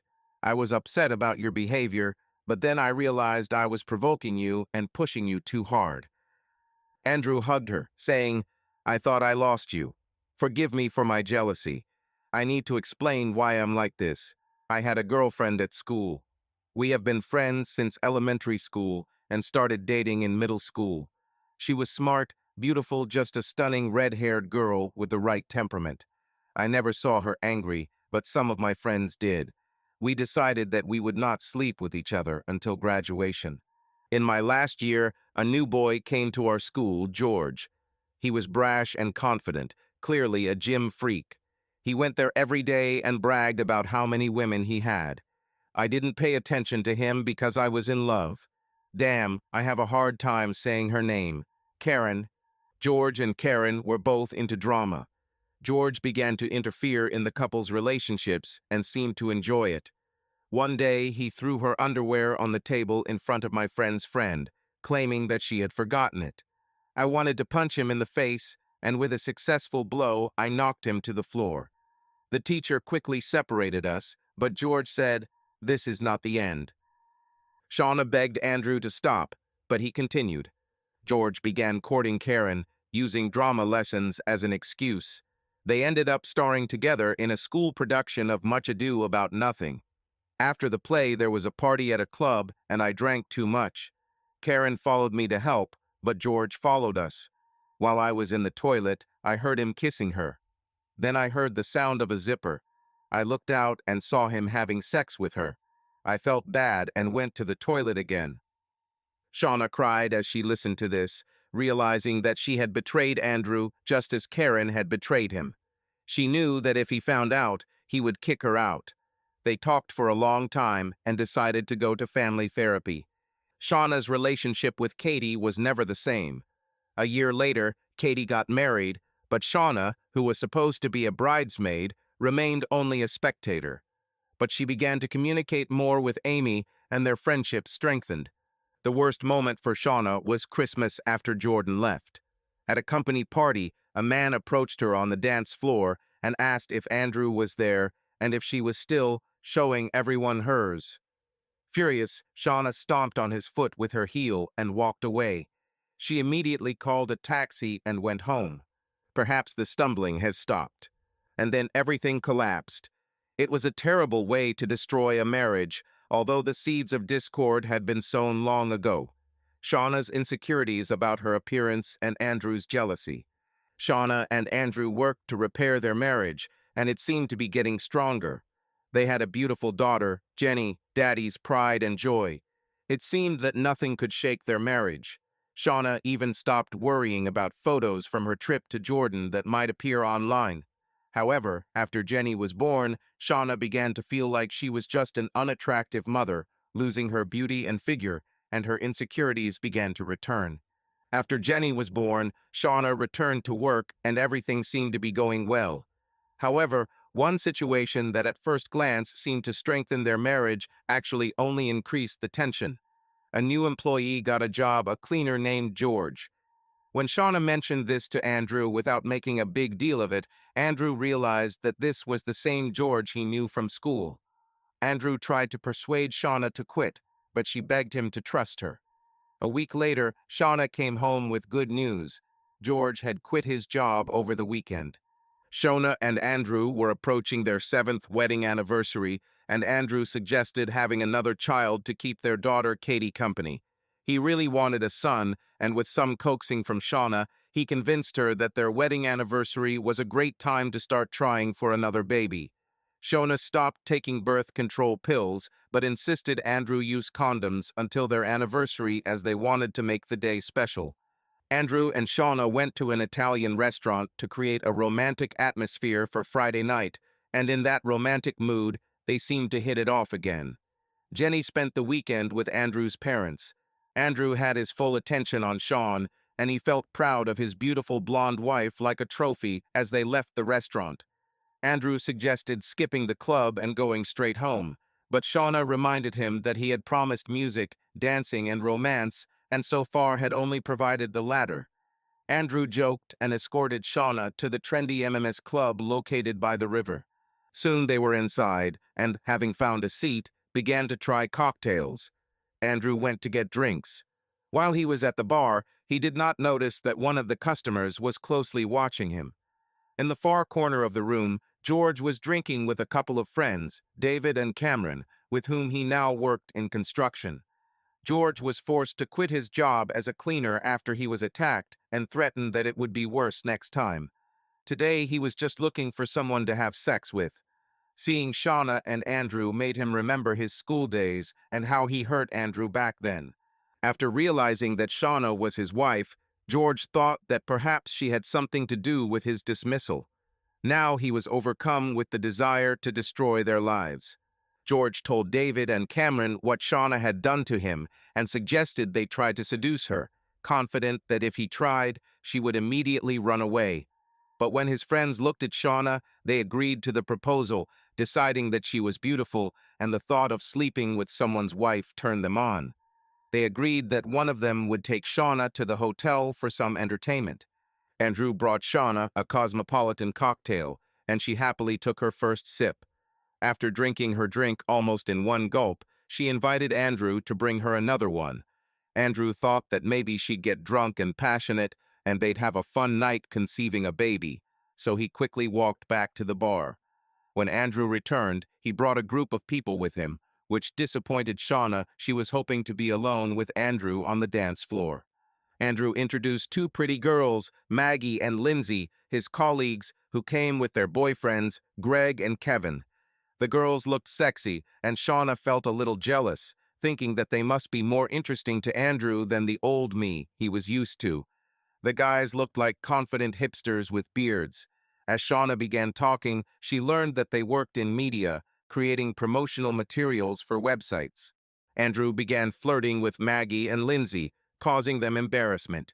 They thought Andrew was a good boss, but they didn't want to mix work and personal life. They also looked at Shauna and thought it was just terrible to treat his wife like that. Greg began to get annoyed with Andrew's behavior, but decided to offer Shauna a dance to distract her. Shauna happily agreed, seeing that Andrew was starting to get drunk and continue to act rudely. While dancing with Greg, Shauna didn't notice David come up behind her and start hitting on her. Greg stepped between them, protecting Shauna. She was touched by this gallantry. She thought that Andrew would hardly have done such a thing, but would simply lose control. When Greg and Shauna returned to the table, Andrew, drunk and angry, loudly shouted, "Enjoyed touching my wife, pervert? Are you trying to take advantage of the situation? What kind of person are you after this?" Greg and Shauna soon began dancing closely together, enjoying each other's company and bodies. Andrew watched from the sidelines, and as he drank more and more, he began to lose patience. His jealousy gradually grew. When Shauna tripped and nearly fell on Greg, he caught her to stop her from falling. Shauna looked at him and jokingly said, "My hero." Then she invited them to sit down at the table. Shauna and Greg returned to the table, and Andrew looked like he was ready to explode. Shauna knew he was getting worked up and wondered if she was the cause of his condition. Andrew looked at Greg and blurted out loudly, "Well, did you have a good time, you pervert? Decided to take advantage of the moment? What kind of pervert do you have to be to do that?" This surprised both Shauna and Greg. Kevin looked around for Maggie and Lindsay, knowing they needed to leave before the situation got worse.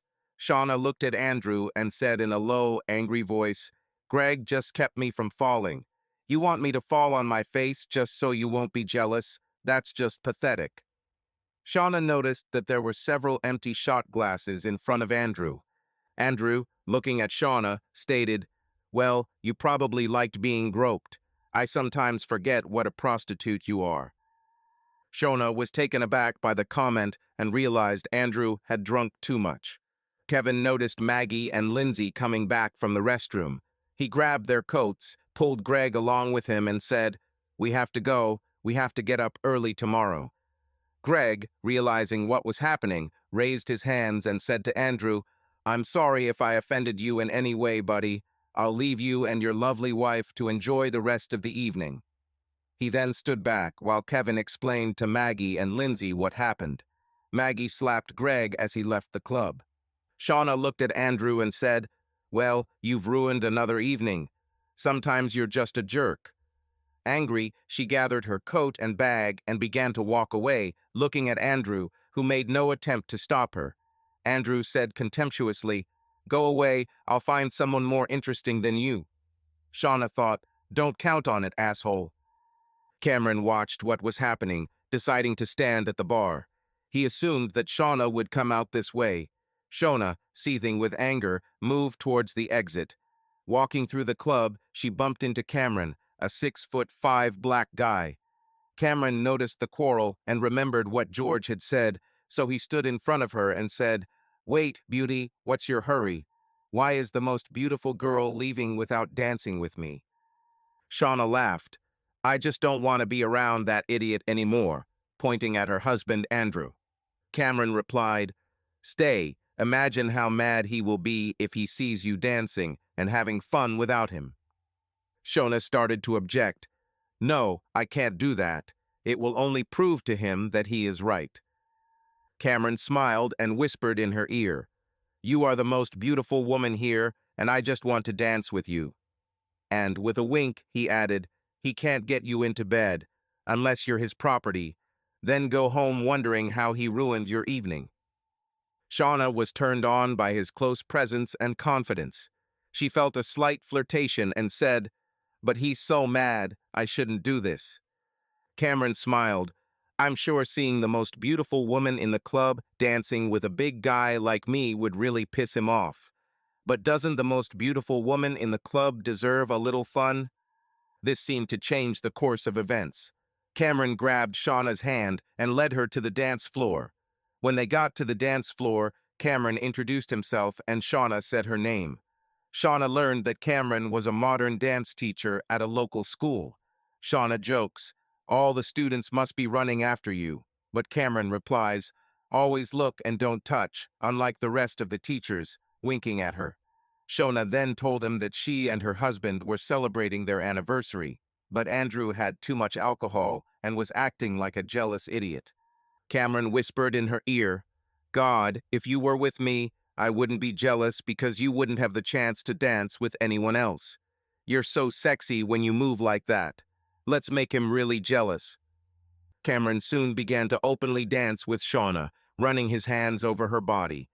Cameron knew how to dance, and his moves made Shauna hot.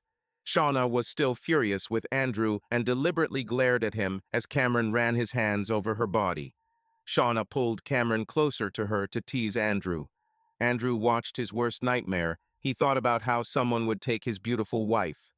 Andrew couldn't move, looking straight at camera and Shauna, who seemed to be dancing to annoy him. Andrew thought, "I'm not leaving. I want to see what this bitch does next." Shauna turned her back and started grinding her hips against Cameron. Cameron and Shauna danced so that they were now facing Andrew. This turned Cameron on, and Shauna enjoyed the feeling of his arousal on her thighs.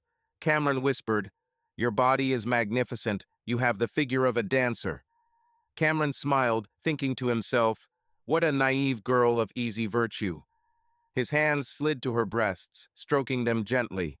Cameron thought that Shauna was insecure and decided to play on it. "I love dancing with the most beautiful woman in the room," he added. Shauna was in high spirits and completely immersed in the game they had started. Cameron, standing nearby, lightly touched her shoulders and neck, as if teasing her and provoking her to take bold actions. She snuggled closer to him slightly, and he smiled and ran his hand along her waist. At that moment, Shauna and Andrew's gazes crossed. Surprise and indignation were visible in Andrew's eyes. Shauna leaned towards Andrew with a smile and quietly said, "Fuck you," as if challenging him. The situation was heating up. Shauna felt internal tension, and this made her heart beat even faster. Cameron, sensing the mood, gently ran his palm along her side, as if gauging her reaction. Andrew's gaze became even more gloomy, and this gave a special poignancy to what was happening. When Cameron suggested she take things a step further, Shauna thought for a moment. His words sounded provocative and seductive. She imagined what it looked like from the outside. Andrew seeing her next to another man, their mysterious smiles, touches, and hints. The atmosphere in the club was one of anticipation of something forbidden. Finally, hearing Cameron's next hint, Shauna, with a slight grin, said, "Wait, I need to leave for a minute," and headed towards the toilet. She decided to take a short break to consider how far she was willing to go in this provocative game, knowing that Andrew was watching her every move. In the restroom, Shauna walked into an empty stall and began taking off her underwear. While she was there, two women came in. The first one said, "Have you seen that prostitute on the dance floor?" Her friend replied, "Are you talking about the one with Cameron?" "Yes," answered the first. "I think she came here with her husband. Did you see that sad guy at the end table?"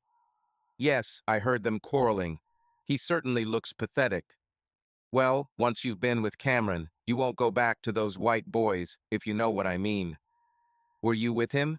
You know he's black as night." "Yes, a couple of months ago, and I would do it again. Although he said I'm not his type, he likes white blonde wives." "Well, the war paint has been applied, let's return to the battle." They laughed and left. Shauna realized they were talking about her, and it turned her on. At that moment, her phone vibrated. It was a text from Andrew. "You did your job, but now you're just trying to get back at me. I know you won't do anything." Shauna was furious and responded, "What, I can't just enjoy myself?" and thought, "What a moron he is. I'll show him." This really got to Shauna, and after removing her panties, she touched up her makeup, left the restroom, and returned to the dance floor. She saw Cameron sit down opposite Andrew. The table was located slightly away from the toilet, so Shauna was able to return without attracting Andrew's attention, although Cameron noticed her. As Shauna walked back, she overheard Cameron telling Andrew how sexy she was and how a real man should be able to truly appreciate her. This turned Shauna on a lot because she could see that those words hurt Andrew. Shauna walked around the corner and sat down at the table. Cameron turned to Andrew and said, "Like I told Shauna, I'm a teacher. For students, I am strictly look but don't touch, but for staff and parents, it's completely different. But when graduates leave school, it's a completely different game. At the beginning of the school year, we got a new French teacher, Marion. She is 25 years old, blonde with a perfect body. I just love blondes because, as everyone knows, they are more fun. So I start courting her, but she blows me off. I'm not giving up after all. She just started working. I have a whole year ahead of me." And then, around Easter, she got engaged, and I thought I might have missed the chance. But last month, we had our school graduation at the Hilton Hotel. She was there, but partners are not invited to the event. I used my charm, and bam, I had sex with her so much that the next day she could barely walk. Their bedroom looks great. Now we just have to wait for an invitation to their wedding next year." He winked at Shauna. Andrew growled, "So she's a cheater? I hope someone tells her fiancé about this. I would hate to find out that my fiancé or wife is a prostitute. If you cheat, you don't deserve any respect." Cameron smiled, thinking, "Don't worry, idiot. I'm not going to respect that prostitute when you get out of my way." Andrew continued, thinking to himself, "What kind of bastard gets pleasure from ruining other people's relationships? This asshole sounds exactly like George and Jordan. He doesn't care about anyone but himself." Looking at Shona, he added out loud, "You remind me of some pathetic idiot I knew," hoping Shauna would take the hint. Cameron grinned. "If you can't handle your woman, then I'm the man who will do it. I didn't make Marion chase me the next day. If you don't have the right equipment, then beautiful women go to others. And as your beautiful wife already knows, I have it all right. You sound like the pathetic loser I knew at my old school. This guy ran after his high school sweetheart, and they swore allegiance to each other. One day they quarreled and broke up for a couple of weeks. I started dating her while they were apart and took her virginity. Even when they got back together, I still continued to sleep with her. Those were great times." Shauna was delighted with Cameron's confidence, his animal magnetism. She ran her hand over his thighs and felt their strength, and then said, "My husband thinks I'm just playing to annoy him and that he can tell me what to do." Cameron excited her by running his hands over her body and showing that he was taking what he wanted. Cameron said, "Beautiful women want more because they deserve more. So, do you want more? You know I have it. or will you continue to dance to his tune? Shauna replied, fuck him. I want so much more. I want to have sex with me the way Jordan did, and I know where to get it. Andrew roared, did you sleep with Jordan? Damn it, you are a girl of easy virtue. I hate you. Cameron smiled, snapped his fingers, and extended his hand. Shauna handed him her wet panties right in front of Andrew's eyes. It seems like you already enjoyed yourself today, judging by the smell, but I'm sure it will happen more than once. Smiling, he put the panties in his pocket. Shauna said, you thought you could find someone better than me, and I thought I could too. Cameron pulled her head towards him and began to kiss her on the lips. These were not gentle kisses, but rather an attempt to dominate and show that he was taking Shauna. Shauna loved Cameron's animal magnetism that just took what he wanted. Andrew could not stand it and exploded. He needed to talk to her and find out everything about Jordan. He reached across the table to pull Shauna away from Cameron, but two bouncers appeared to break up the fight. They watched the situation all this time, laughing at Andrew, since they knew Cameron well, who was a regular visitor to the club. They wanted to make sure it didn't come to a fight. Andrew shouted, I want this nigga to leave my wife alone. One of the bouncers, who was black, became furious at these words. Any sympathy he might have felt for Andrew disappeared instantly. The second bouncer began, Sir, you shouldn't speak in such terms. And then he turned to Shauna. Are you all right? Shauna, looking at Andrew furiously, said, Yeah, I'm starting to have a great time, but he keeps ruining my mood, pointing at Andrew. After that, she kissed Cameron. Shauna deliberately pushed Andrew to his breaking point. Andrew tried to convince her. Shauna, if you continue, I will leave. Think about Jenny, please. I get your point. Please just leave with me. Shauna looked at Andrew and thought how quickly he was becoming pathetic. At this time, Cameron continued to slide his hands to her secret place as if laying claim to her. He whispered to her that beautiful women deserve better men and better tools. Shauna enjoyed the competition between Cameron and Andrew and was delighted with Cameron's confidence and control. She moved closer to him. This was the last straw for Andrew. He got up from the table and noisily left the club. Shauna looked at him and thought how pathetic he was. He lost to Jordan and now to Cameron. Cameron felt great knowing that he had stolen his beautiful blonde wife from her husband on their anniversary. Cameron suggested, Let's move you closer to me, pointing to the seat next to him, and pick up where we left off. He laughed about what happened to Andrew. Cameron knew he was 5 inches taller than Andrew, well-built, and not afraid of a fight. Several people who watched the scene between Andrew, Shauna, and Cameron were shocked. They looked at Andrew with contempt because he did not fight for his wife. Cameron looked up at the other end of the hall, where he was sitting George, and saw him raise his glass in approval. Soon Cameron hugged Shauna, and they started kissing. The soft light of the nightclub, reflected from the walls and mirrors, seemed to emphasize the tenderness of this moment. She loved the attention that Andrew and Cameron were giving her, and the knowledge that they were willing to compete over her gave Shauna a little trepidation. The argument between the men only emphasized her attractiveness in her own eyes, and for the first time in a long time, she felt truly special. Cameron gently ran his hand along Shauna's waist, and she felt his warm touch through the thin fabric of her dress. It seemed that all the noise around loud music, conversations, and laughter receded into the background. At that moment, there were only the two of them. Shauna realized that she had not experienced such excitement and interest for a long time. Compared to the long period of monotony in her relationship with Andrew, now everything looked bright and fresh, as if the colors had gained depth. Cameron, looking around, noticed that the club was too noisy and crowded for a confidential conversation. He leaned towards Shauna, speaking quietly so as not to shout over the music. Let's rent a hotel room so we can talk calmly and be alone. Shauna thought for a moment, meeting the camera's gaze. His confidence and respectful tone encouraged trust. She smiled, feeling elated and a slight shiver of anticipation. Their short but feeling-filled kisses, gentle touches, interspersed with quiet phrases and smiles, only increased the desire to continue the evening in a quieter and calmer place.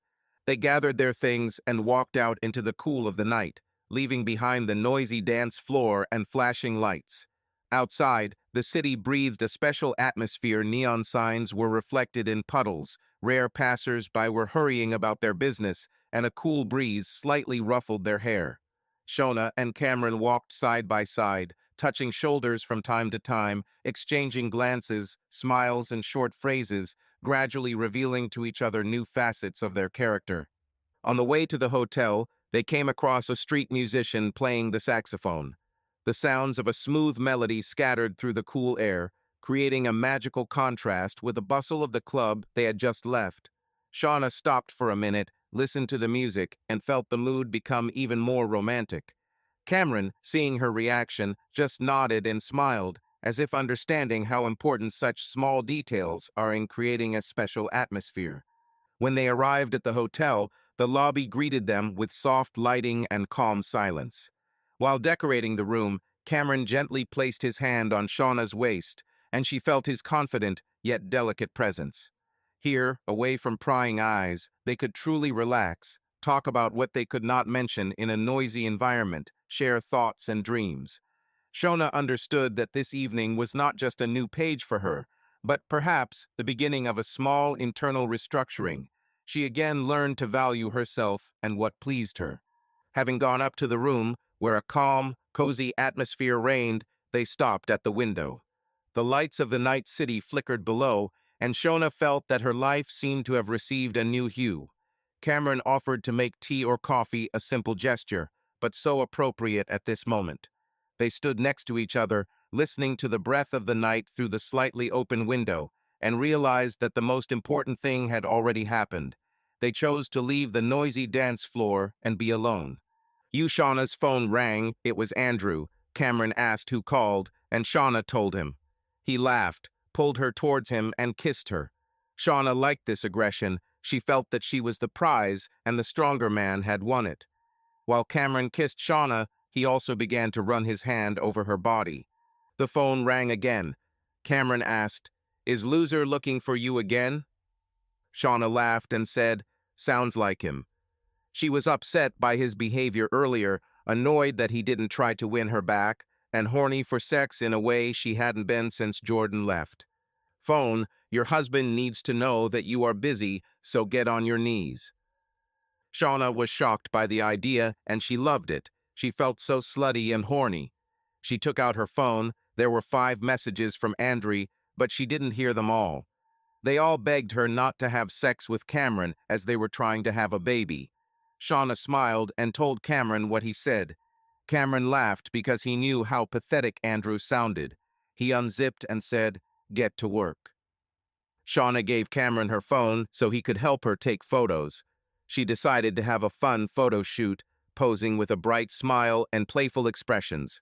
Cameron enthusiastically began taking photographs, sometimes giving her advice like, "Look right at me," or "Try to make a funny face." Shauna happily followed the instructions, fooled around, and laughed. At one point, she even suggested taking a series of photos with unexpected emotions to send to Andrew. Cameron agreed and added, "Let's write to him that Shauna is busy creating masterpieces. We'll show him the results later." They continued to have fun, enjoying the process. Cameron and Shauna headed to the hotel to spend some quality time together. Cameron asked Shauna to book the room, and he took the opportunity to transfer important information from her phone to his and sent it to George to clarify the details. Having completed the formalities at the reception desk, they headed to the elevator. The atmosphere inside was relaxed. Shauna was enjoying the cameraman's attention, but also felt a little embarrassed. They exchanged tender glances and jokes as they waited for the elevator to take them to the desired floor. A feeling of lightness and joy filled the space between them. Having risen, they entered the room, where the cozy atmosphere immediately conducive to relaxation. Cameron smiled and suggested they relax, leading Shauna to the couch. They talked for a long time, sharing their thoughts, plans, and jokes.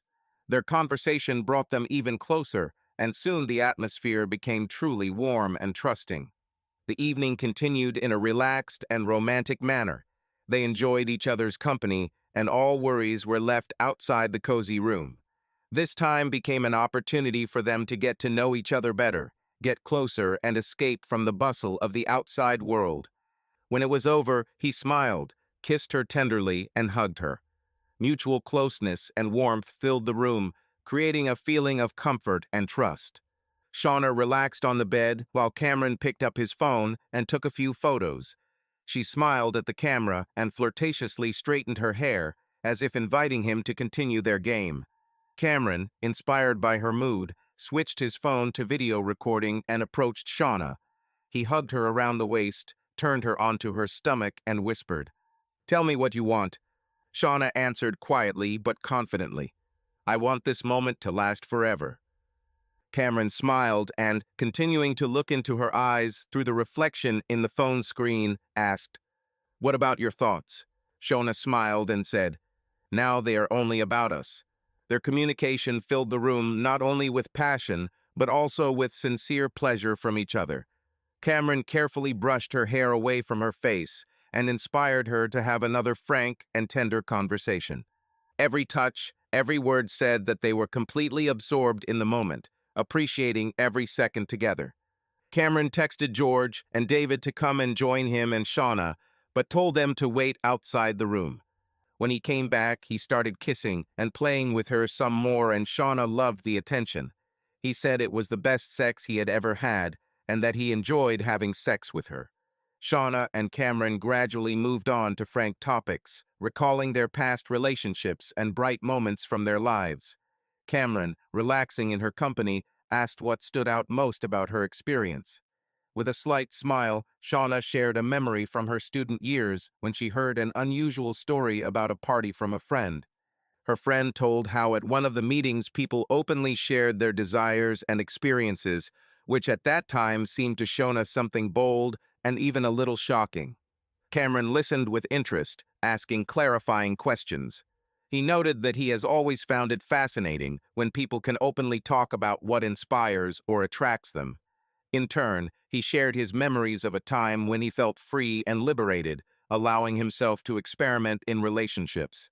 Their conversation turned into a warm and sincere conversation where everyone felt heard. Shauna admitted that some topics have always been a little difficult for her, but it is with Cameron that she feels like she can be open.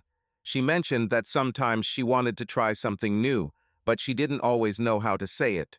Cameron gently suggested that they could work together to think about ways to enrich their time together. He assured that he would not insist that she might be uncomfortable, and that it was important to him that she enjoy every moment. The conversation gradually turned to lighter topics. Cameron noted with a smile that sometimes the most unusual ideas can become a source of inspiration for something new and exciting.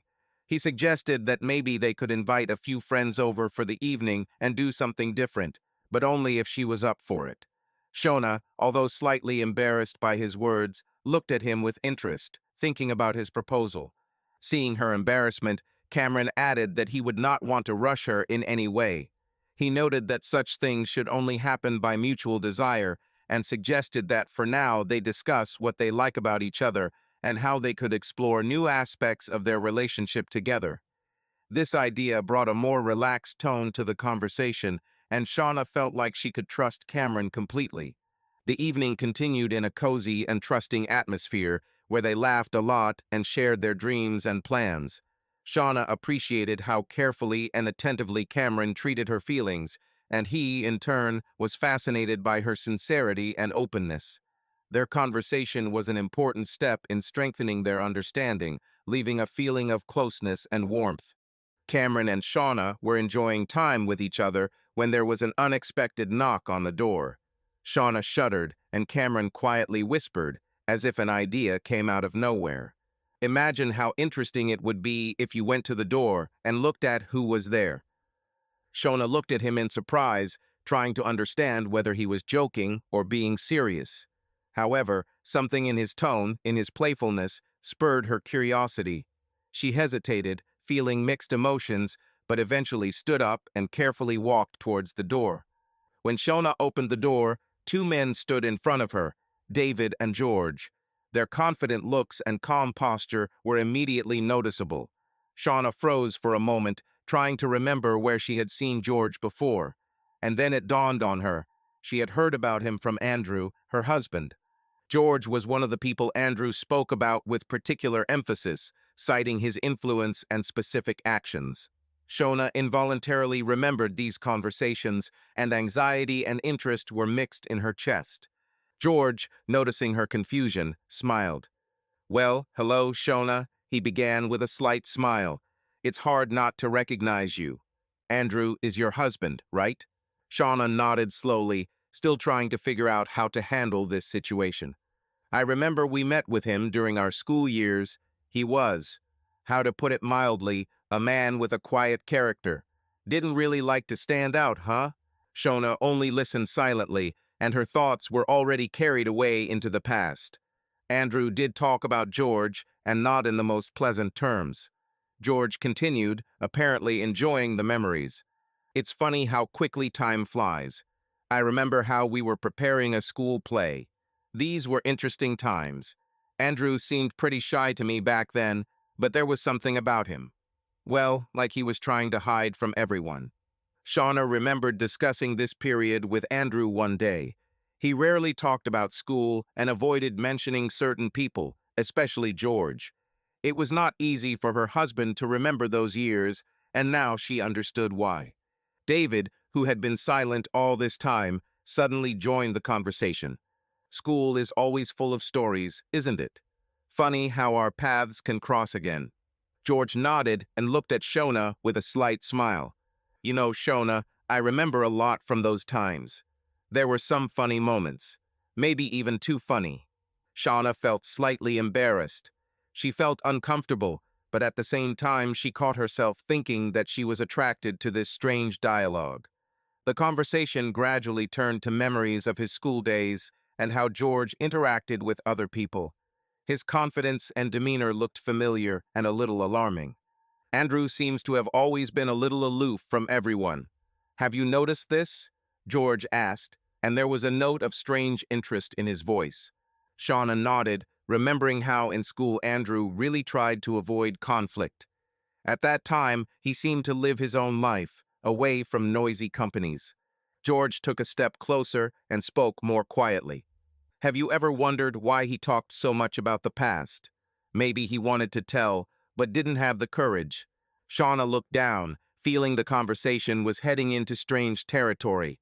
Her thoughts were confused, but she tried to remain calm. Meanwhile, David and Cameron watched this scene with some interest. The atmosphere was full of memories, secrets, and slight tension, as if the past was coming to life right before our eyes. David, taking off his jacket, smiled. "You're a damn cunning one. Well, if he fails, we'll have to take matters into our own hands. You should have just sent her home." George chuckled as he watched Shauna. Looking at her, he added, "I hope you know how to behave in such situations." Shauna felt uneasy at their tone and behavior, but tried to remain calm. She understood that George and Cameron treated her completely differently than before. "Cameron," George said unexpectedly, "did you want to start?" Cameron smiled.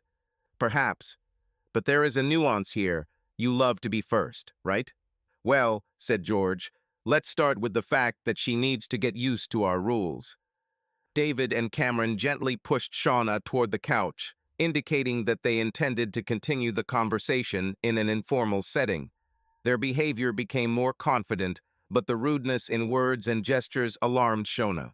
Cameron touched her hand lightly and said quietly, "We agreed that there will be no games here.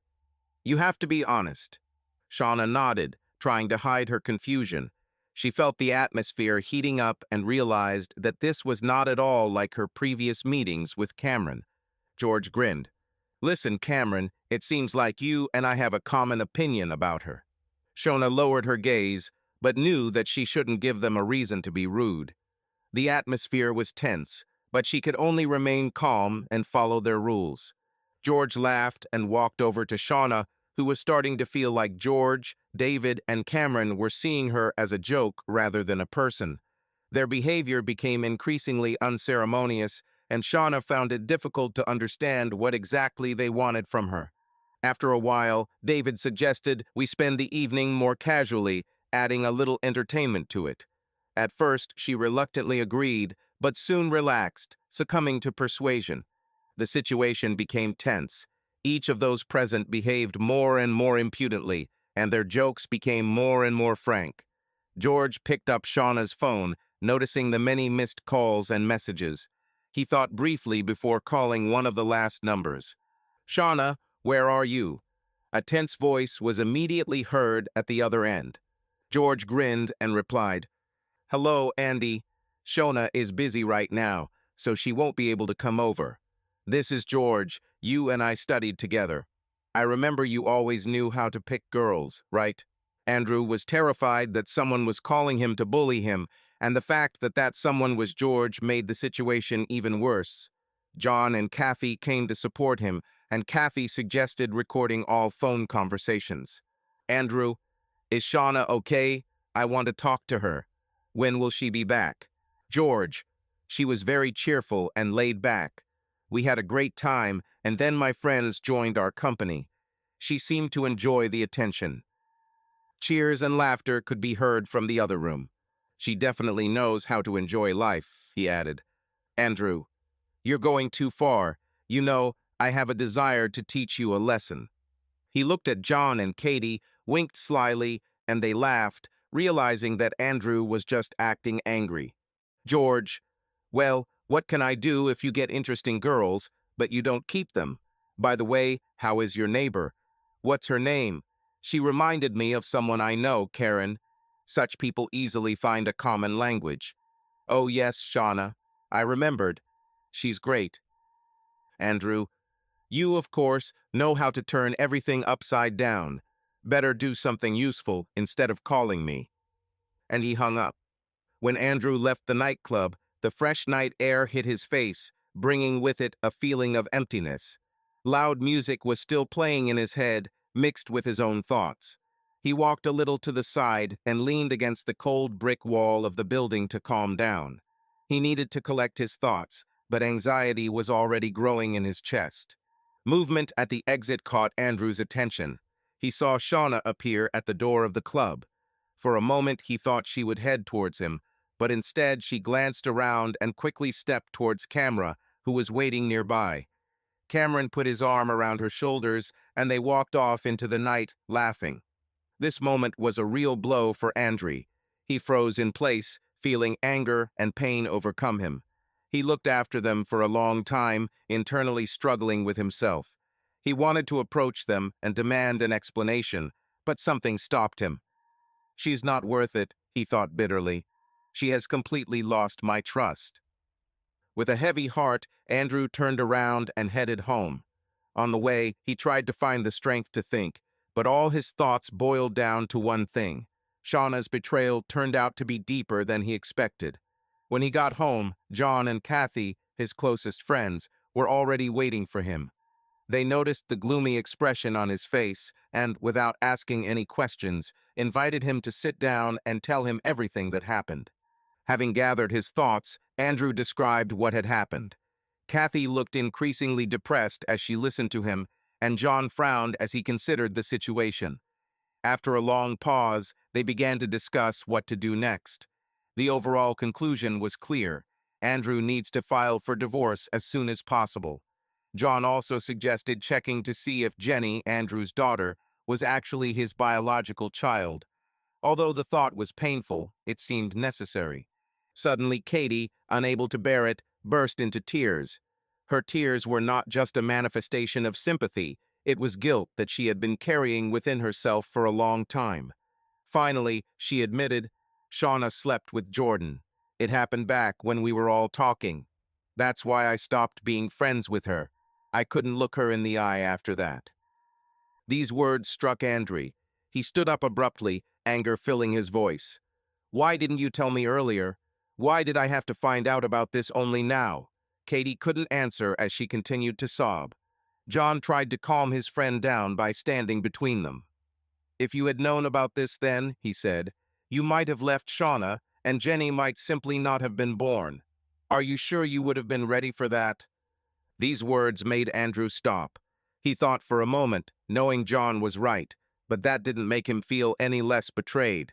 He sat back, covering his face with his hands, trying to cope with the flow of emotions. He still found it hard to believe that people he considered close to him would hide such things from him. The silence in the room was broken by the sound of a message on Andrew's phone. He took his phone out of his pocket and saw that it was a message from Shauna. It contained a link to a web page. His fingers trembled as he clicked the link. The screen lit up with video. It showed Shauna with Cameron and David, and the scenes he saw shocked him. The video was titled, "Mrs. Andrew Cook Enjoys a Lot of Men." Andrew felt his heart sink into his throat. It was clear that this video was made to humiliate him. At the bottom of the page was the name of George, one of Andrew's former friends with whom he had a conflict in the past. John, standing nearby, looked at the screen and turned pale. "George wants to humiliate you," he said. Katie looked at Andrew, her voice trembling. "We need to do something. Maybe we should call him and find out what he wants." John nodded in agreement. "Yes, we need to understand what we're dealing with. We'll figure it out together." Andrew felt his rage give way to cold determination. He took a deep breath, knowing that this was only the beginning of a long and difficult journey. But he knew one thing for sure. From this moment on, his life would never be the same. "Andrew, is this part of your boast?" "George, I thought you might enjoy seeing your beloved wife make her film debut. God, she looks like a prostitute. Although she is. Isn't technology amazing? We can shoot and take photos and then instantly share them around the world, especially through our phone contacts. In any case, as I already said, your Karen was a great girl of easy virtue, but then she became common. Your wife, it seems, has also become common. She loves to ride. Okay, enough about your easy-to-get girls." He laughed. "Obviously, they are not girls of easy virtue for you, but you know what I mean. I have a problem. My friends and I are a little broke, but we have videos that we want to sell. Do you know anyone who would buy them?" "Andrew, are you trying to blackmail me into buying my wife's video? You bastard. George, blackmail is illegal. I'm just trying to get a fair price for the labor. You bankers are all like that. You don't want people to get decent pay for their work, but you love bonuses." George hung up. Andrew was looking at his phone when another message arrived with a link. He understood that this would again be an attempt to mock, but he still clicked. This time, the video started with their wedding photo and a shot of Shauna with Jenny, and then showed Shauna pleasuring Cameron on the way to the hotel. The video was called "Mrs. Andrew Cook Enjoys It."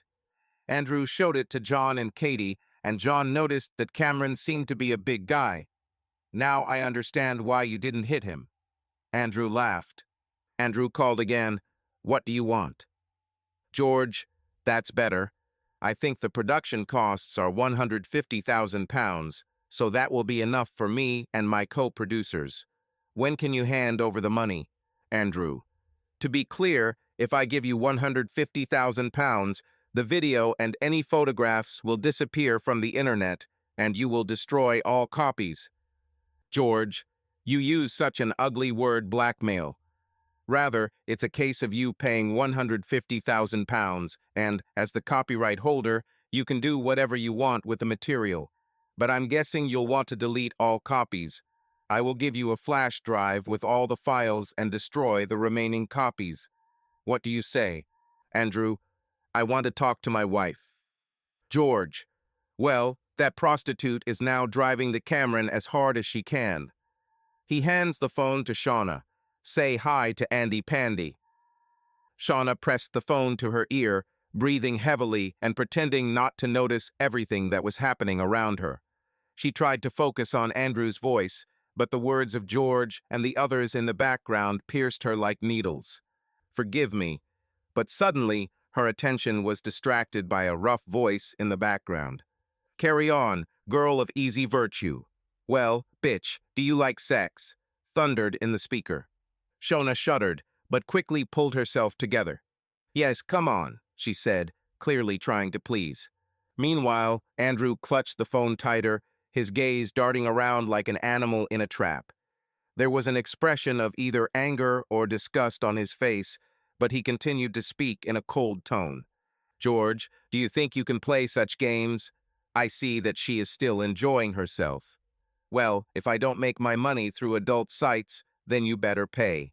George spoke with a slight grin, adding threat to every word. Andrew gritted his teeth. Bastard, I won't be able to get money today, but I'll bring it on Monday. Where should I bring them? George didn't even try to hide his satisfaction. Why not just transfer them instantly? I thought you bankers could do this. Andrew sighed. His voice became calm, but with a hint of sarcasm. Blackmail is your business, and banking is mine. If you have that kind of money, then bank regulators will begin to check its origin for laundering. Understood? He winked at John and Katie as if to suggest that he knew what he was doing. Then he continued. So, where? George seemed determined to continue playing. The girl of easy virtue stays with us, and we will come to your house at noon. Persuade your dear wife to stay with us until Monday. Andrew leaned closer to John and Katie, whispering, It's like I want to see this creature again. Then he abruptly changed his tone, addressing George. Please send Shauna back. I miss her. I want to hug her and show her how much I love her. George laughed loudly. Damn, you're a wuss. I wish I had you. Oh, I forgot. I already have you. No, the girl of easy virtue is staying with us. She's doing great. So give her this. He handed the phone to Shona, and she immediately took it and began to speak with deliberate tenderness in her voice. Andrew, my love, is that you? Andrew, trying to sound even, answered. Shauna, do you like George? Shona didn't immediately understand what he was getting at, and, still trying to be seductive, replied. Yes, and David, and especially Cameron. She even added a light laugh, as if expecting it to sound intriguing. John looked like he was going to be sick, theatrically clutching his stomach. Katie and Andrew could hardly contain their laughter. Andrew continued with a sneer. It hurts me, but I think you need to get over it before we can start again. Please, for my sake, stay with George until you're truly ready to come home. Shona did not expect such an answer, but still hastened to take advantage of the situation. Will you let me stay? I love you. You are so kind and caring. I will make it up to you when I return. Her voice sounded like she truly believed that everything was going according to her plan. In fact, she was already making plans to spend this time with George, Cameron, and even little David. George took the phone from her and said a short goodbye. You're doing great, old man. I have business here. See you on Monday. I'm waiting for my money. Andrew, remaining cool, added, As a sign of goodwill, can you remove the video? I don't want to lose my investment if someone copies it. George laughed again. Okay, consider it done. Don't forget my money. He hung up, and Andrew, still holding the phone, turned to John and Katie. Do you have the number of the head of the Criminal Investigation Department? He asked with icy calm. John frowned slightly. Are you sure you want to go this route? Andrew nodded, his voice sounding firm. I'm so sure. I intend to finish this bastard. If he thinks he can blackmail me, he is very mistaken. As for Shauna, when she bragged about sleeping with Jordan, it was all over for me. He turned to Katie and added restrainedly, but with a touch of reproach. Katie, I understand why you didn't want to talk about the adventures of this cheater, but please don't hide this from me in the future. Katie nodded, realizing that Andrew had already weighed all his actions. They looked at each other, and tension hung in the room. There was clearly a feeling in the air that they had a lot of work ahead of them until Monday. The police and Andrew were preparing for the decisive moment. The plan was worked out to the smallest detail. The arrest of George and his accomplices was to take place on Monday. However, the police, together with Andrew, not only prepared the operation, but also monitored the internet activity of the suspects. They carefully monitored social networks and various forums to make sure that no incriminating materials, videos, or photographs became public knowledge. Meanwhile, George was in a state of euphoria. He felt like the king of the situation. Thoughts were spinning in his head that he was finally taking revenge for everything that happened to him. Yes, Andrew was a tough guy from the big city, but that didn't stop him from ruining his life and maybe even his marriage. For George, compensation of £100,000 seemed fair enough. He gave Cameron and David $25,000 each, an amount they felt they deserved for their role in the matter. By lunchtime, Shauna went shopping with Cameron. That day, she seemed carefree and relaxed. There was a defiance in her appearance. She walked through shopping centers in the same dress she had worn the night before, as if shouting to the world that she had just gotten out of bed.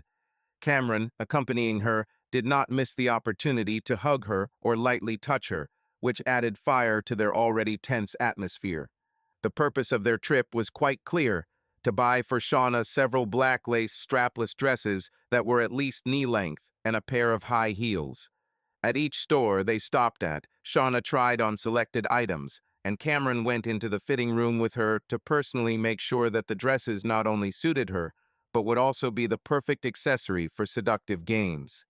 This candid approach kept her excited throughout the shopping experience. While Cameron and Shona were shopping, George and David were dealing with other issues. George was already making plans for the money, which he believed would soon be in his hands. Meanwhile, Shauna returned to George to show off her new clothes. She staged an impromptu fashion show, earning George's admiration and approval. Afterwards, Shona and Cameron went for a walk again, agreeing to meet George later. Cameron had a clear task by 5 o'clock. He had to make Shauna drunk and as excited as possible. He took her to bars, filling the atmosphere with flirtation and lust. His every gesture, touches, glances only intensified her desire. Shauna understood that Cameron was playing with her feelings, but this only fueled her passion. At exactly 5 o'clock, Cameron and Shauna met George. Shauna, being in a state of extreme excitement, could not cope with her emotions. Even though Cameron had been teasing her all day, he still hadn't given her what she wanted so badly. George decided to make the most of this moment. He led them to the tattoo parlor, announcing that he wanted to give Shauna a gift, something that would stay with her forever. Before entering the salon, George began to caress Shauna, bringing her to a state of extreme passion. She tried to respond to his touch, but he stopped her. His voice was firm and confident. "First, I want you to do something for me. I want to leave you with a reminder of our time together, so that you will always remember this, even when you return to Andrew. Do you agree to get a tattoo?" Shona, confused, tried to resist. "Maybe a temporary one would be better," she suggested, not wanting to take an irreversible step. But George was not going to give in. His smile was predatory. "I think you'll look incredibly sexy with a constant reminder of what you can be. Isn't that right, Cameron?" Cameron, understanding George's true intentions, nodded. "Certainly. It'll be great." Shauna froze in thought. Her thoughts were confused. On the one hand, she did not want to leave something on her body that would be with her forever. On the other hand, she was attracted by the feeling of adventure. Perhaps they are right, she thought. Finally, she gave in. "Fine. But what exactly?" George smiled. "Surprise. Queen of Spades on the ankle and the word sexy on the back." Surprisingly, she liked this idea. Her face lit up with a smile, and she hugged George. "Let's do it." George came to the salon with Shauna. They both looked relaxed, as if it was just another day full of simple pleasures. However, the atmosphere between them hid something more complex. They chose a seat at the counter, and George began describing the tattoo he wanted on Shauna's back. He spoke with a smile, but with a hint of rudeness in his voice. "I want the word Puta stamped on her back. She doesn't know it yet, but it will be a surprise." The tattoo artist, an elderly man with a long beard, looked up from the sketches, squinted, and said slowly, "Surprise, you say? Does she agree to such a surprise?" "Of course," George laughed. "She won't even mind. Besides, she is a real fetter herself, isn't she?" The tattooist paused, as if thinking about something, and then said, narrowing his eyes, "I'll do it, but only if she proves it's true." Shona, standing nearby, blushed, but did not object. Her face seemed frozen in a mask. slightly raised eyebrows, a slight smile, and eyes that slid somewhere to the side. George just laughed louder. Agreed, old man. She'll show you everything. The tattooing process was long. Shauna sat in a chair, slightly hunched over, while the tattoo artist methodically moved the needle along her back. George watched this, swaying in his chair and throwing jokes in her direction from time to time. After finishing work, the tattoo artist suddenly offered to be alone with Shauna. It soon became clear that this was not just a conversation. Shauna really turned out to be who George said she was. Afterwards, George, Cameron, and Shauna met with David. Their group looked noisy and relaxed, ready for the night's adventures. They went for a walk around the city, visiting pubs and clubs one after another. There was a stag party going on in one of the pubs. The company turned their attention to the groom, and George, with a slight grin, suggested, "Shauna, why don't you give your guy a memorable evening? This is his last chance." Shauna tried to say something, but her words were drowned out by the laughter of George's friends. A few minutes later, the groom, red from embarrassment and alcohol, was already standing in the corner, and Shauna. She did what was expected of her. Later, at another party, the group mingled with the crowd. The atmosphere was full of alcohol, music, and innuendo. At some point, Shauna approached the stranger with a mysterious smile. An hour later, she returned to George with a bag of illegal substances. He accepted it with satisfaction and praised her. "You are just a treasure. Enough for a week." Shauna looked exhausted on Sunday. Her movements were slow and her gaze was blurred. However, George and Cameron decided to spend the day their own way. After a long morning spent in bed, his friends came to Cameron's house. George quickly set up the camera, anticipating the spectacle. Shauna offered little resistance as she was pulled into the spotlight of the company. She later admitted to George that she was afraid of getting pregnant. This made him laugh. "Don't worry, I took care of everything. Let's go to the pharmacy." They went there together, but Shauna did not know that George had made an agreement with the pharmacist in advance.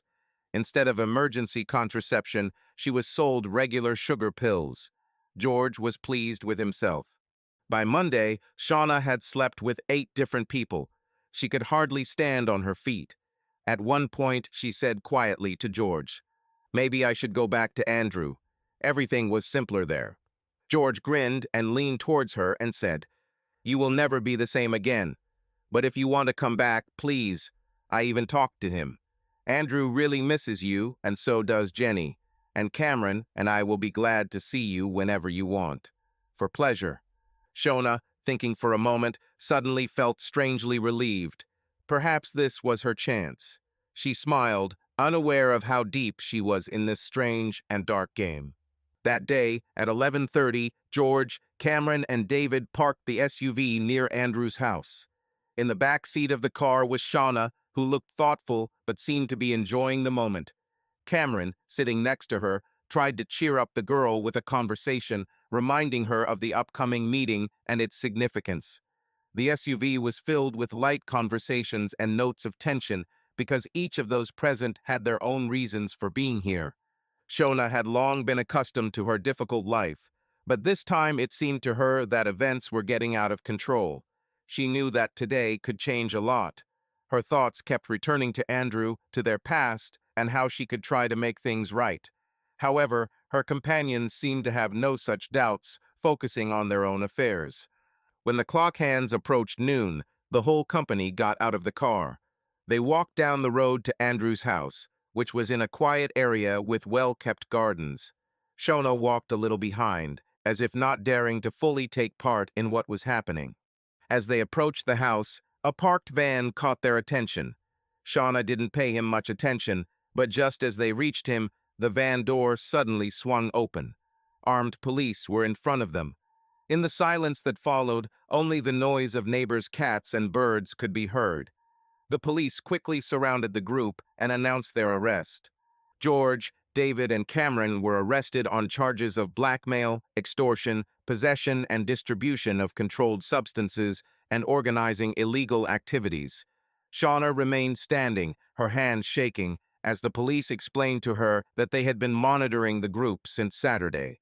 For her, it was like a bolt from the blue. None of her friends spoke about such crimes. At the station, they explained to her that George was trying to blackmail Andrew using personal data and incriminating evidence. For Shona, this was a blow.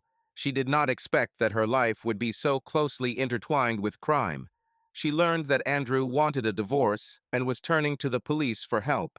She was overcome with guilt and confusion. She realized that her actions may have been the catalyst for all this chaos. When Shauna tried to contact Andrew, she encountered a new obstacle. Andrew, who had long been disillusioned with her behavior, obtained a restraining order. She was forbidden to approach him and their daughter Jenny. Shauna realized that she had destroyed their family not only with her actions, but also with her choice of environment. Andrew, meanwhile, took a DNA test to confirm that Jenny was indeed his daughter. This brought him at least a little comfort in a difficult situation. He began divorce proceedings and offered Shona very generous terms, a good house, alimony of £50,000 a year until she married or turned 60. What's more, he paid for the removal of her tattoos, which were reminders of a past she might want to leave behind. Shauna, hoping for reconciliation, asked to see Andrew. She dressed as modestly as possible, trying to remind him of herself as he loved her. But Andrew has already made his conclusions. For him, she ceased to be the same girl from the past. He saw before him a woman whose actions had destroyed their family and trust. "I'm sorry that I was jealous and didn't always behave correctly," he said. "But it doesn't matter now. I want us to part on good terms and move on with our lives. I could destroy your reputation, but that would make me just like George. Think about our daughter. Please accept my terms. They are fair." Shauna, realizing that resistance was futile, agreed. She knew that this was her only chance to retain at least something from the past. Andrew hoped that his decision would protect their daughter from the consequences of the scandal. 6 weeks later, Shauna discovered she was pregnant. Thoughts about who could be the father of the child haunted her. She suspected that it could be a child from a mixed marriage, and this only added new layers to her already complicated life. Andrew's words that day were still ringing in her head. "Please think about Jenny." Now she also had to think about a new child. Subscribe to our channel so that your love doesn't cheat on you, and go ahead and listen to the next story, because this story is nothing compared to the next one. If you're under 18, don't even think, click to the next one.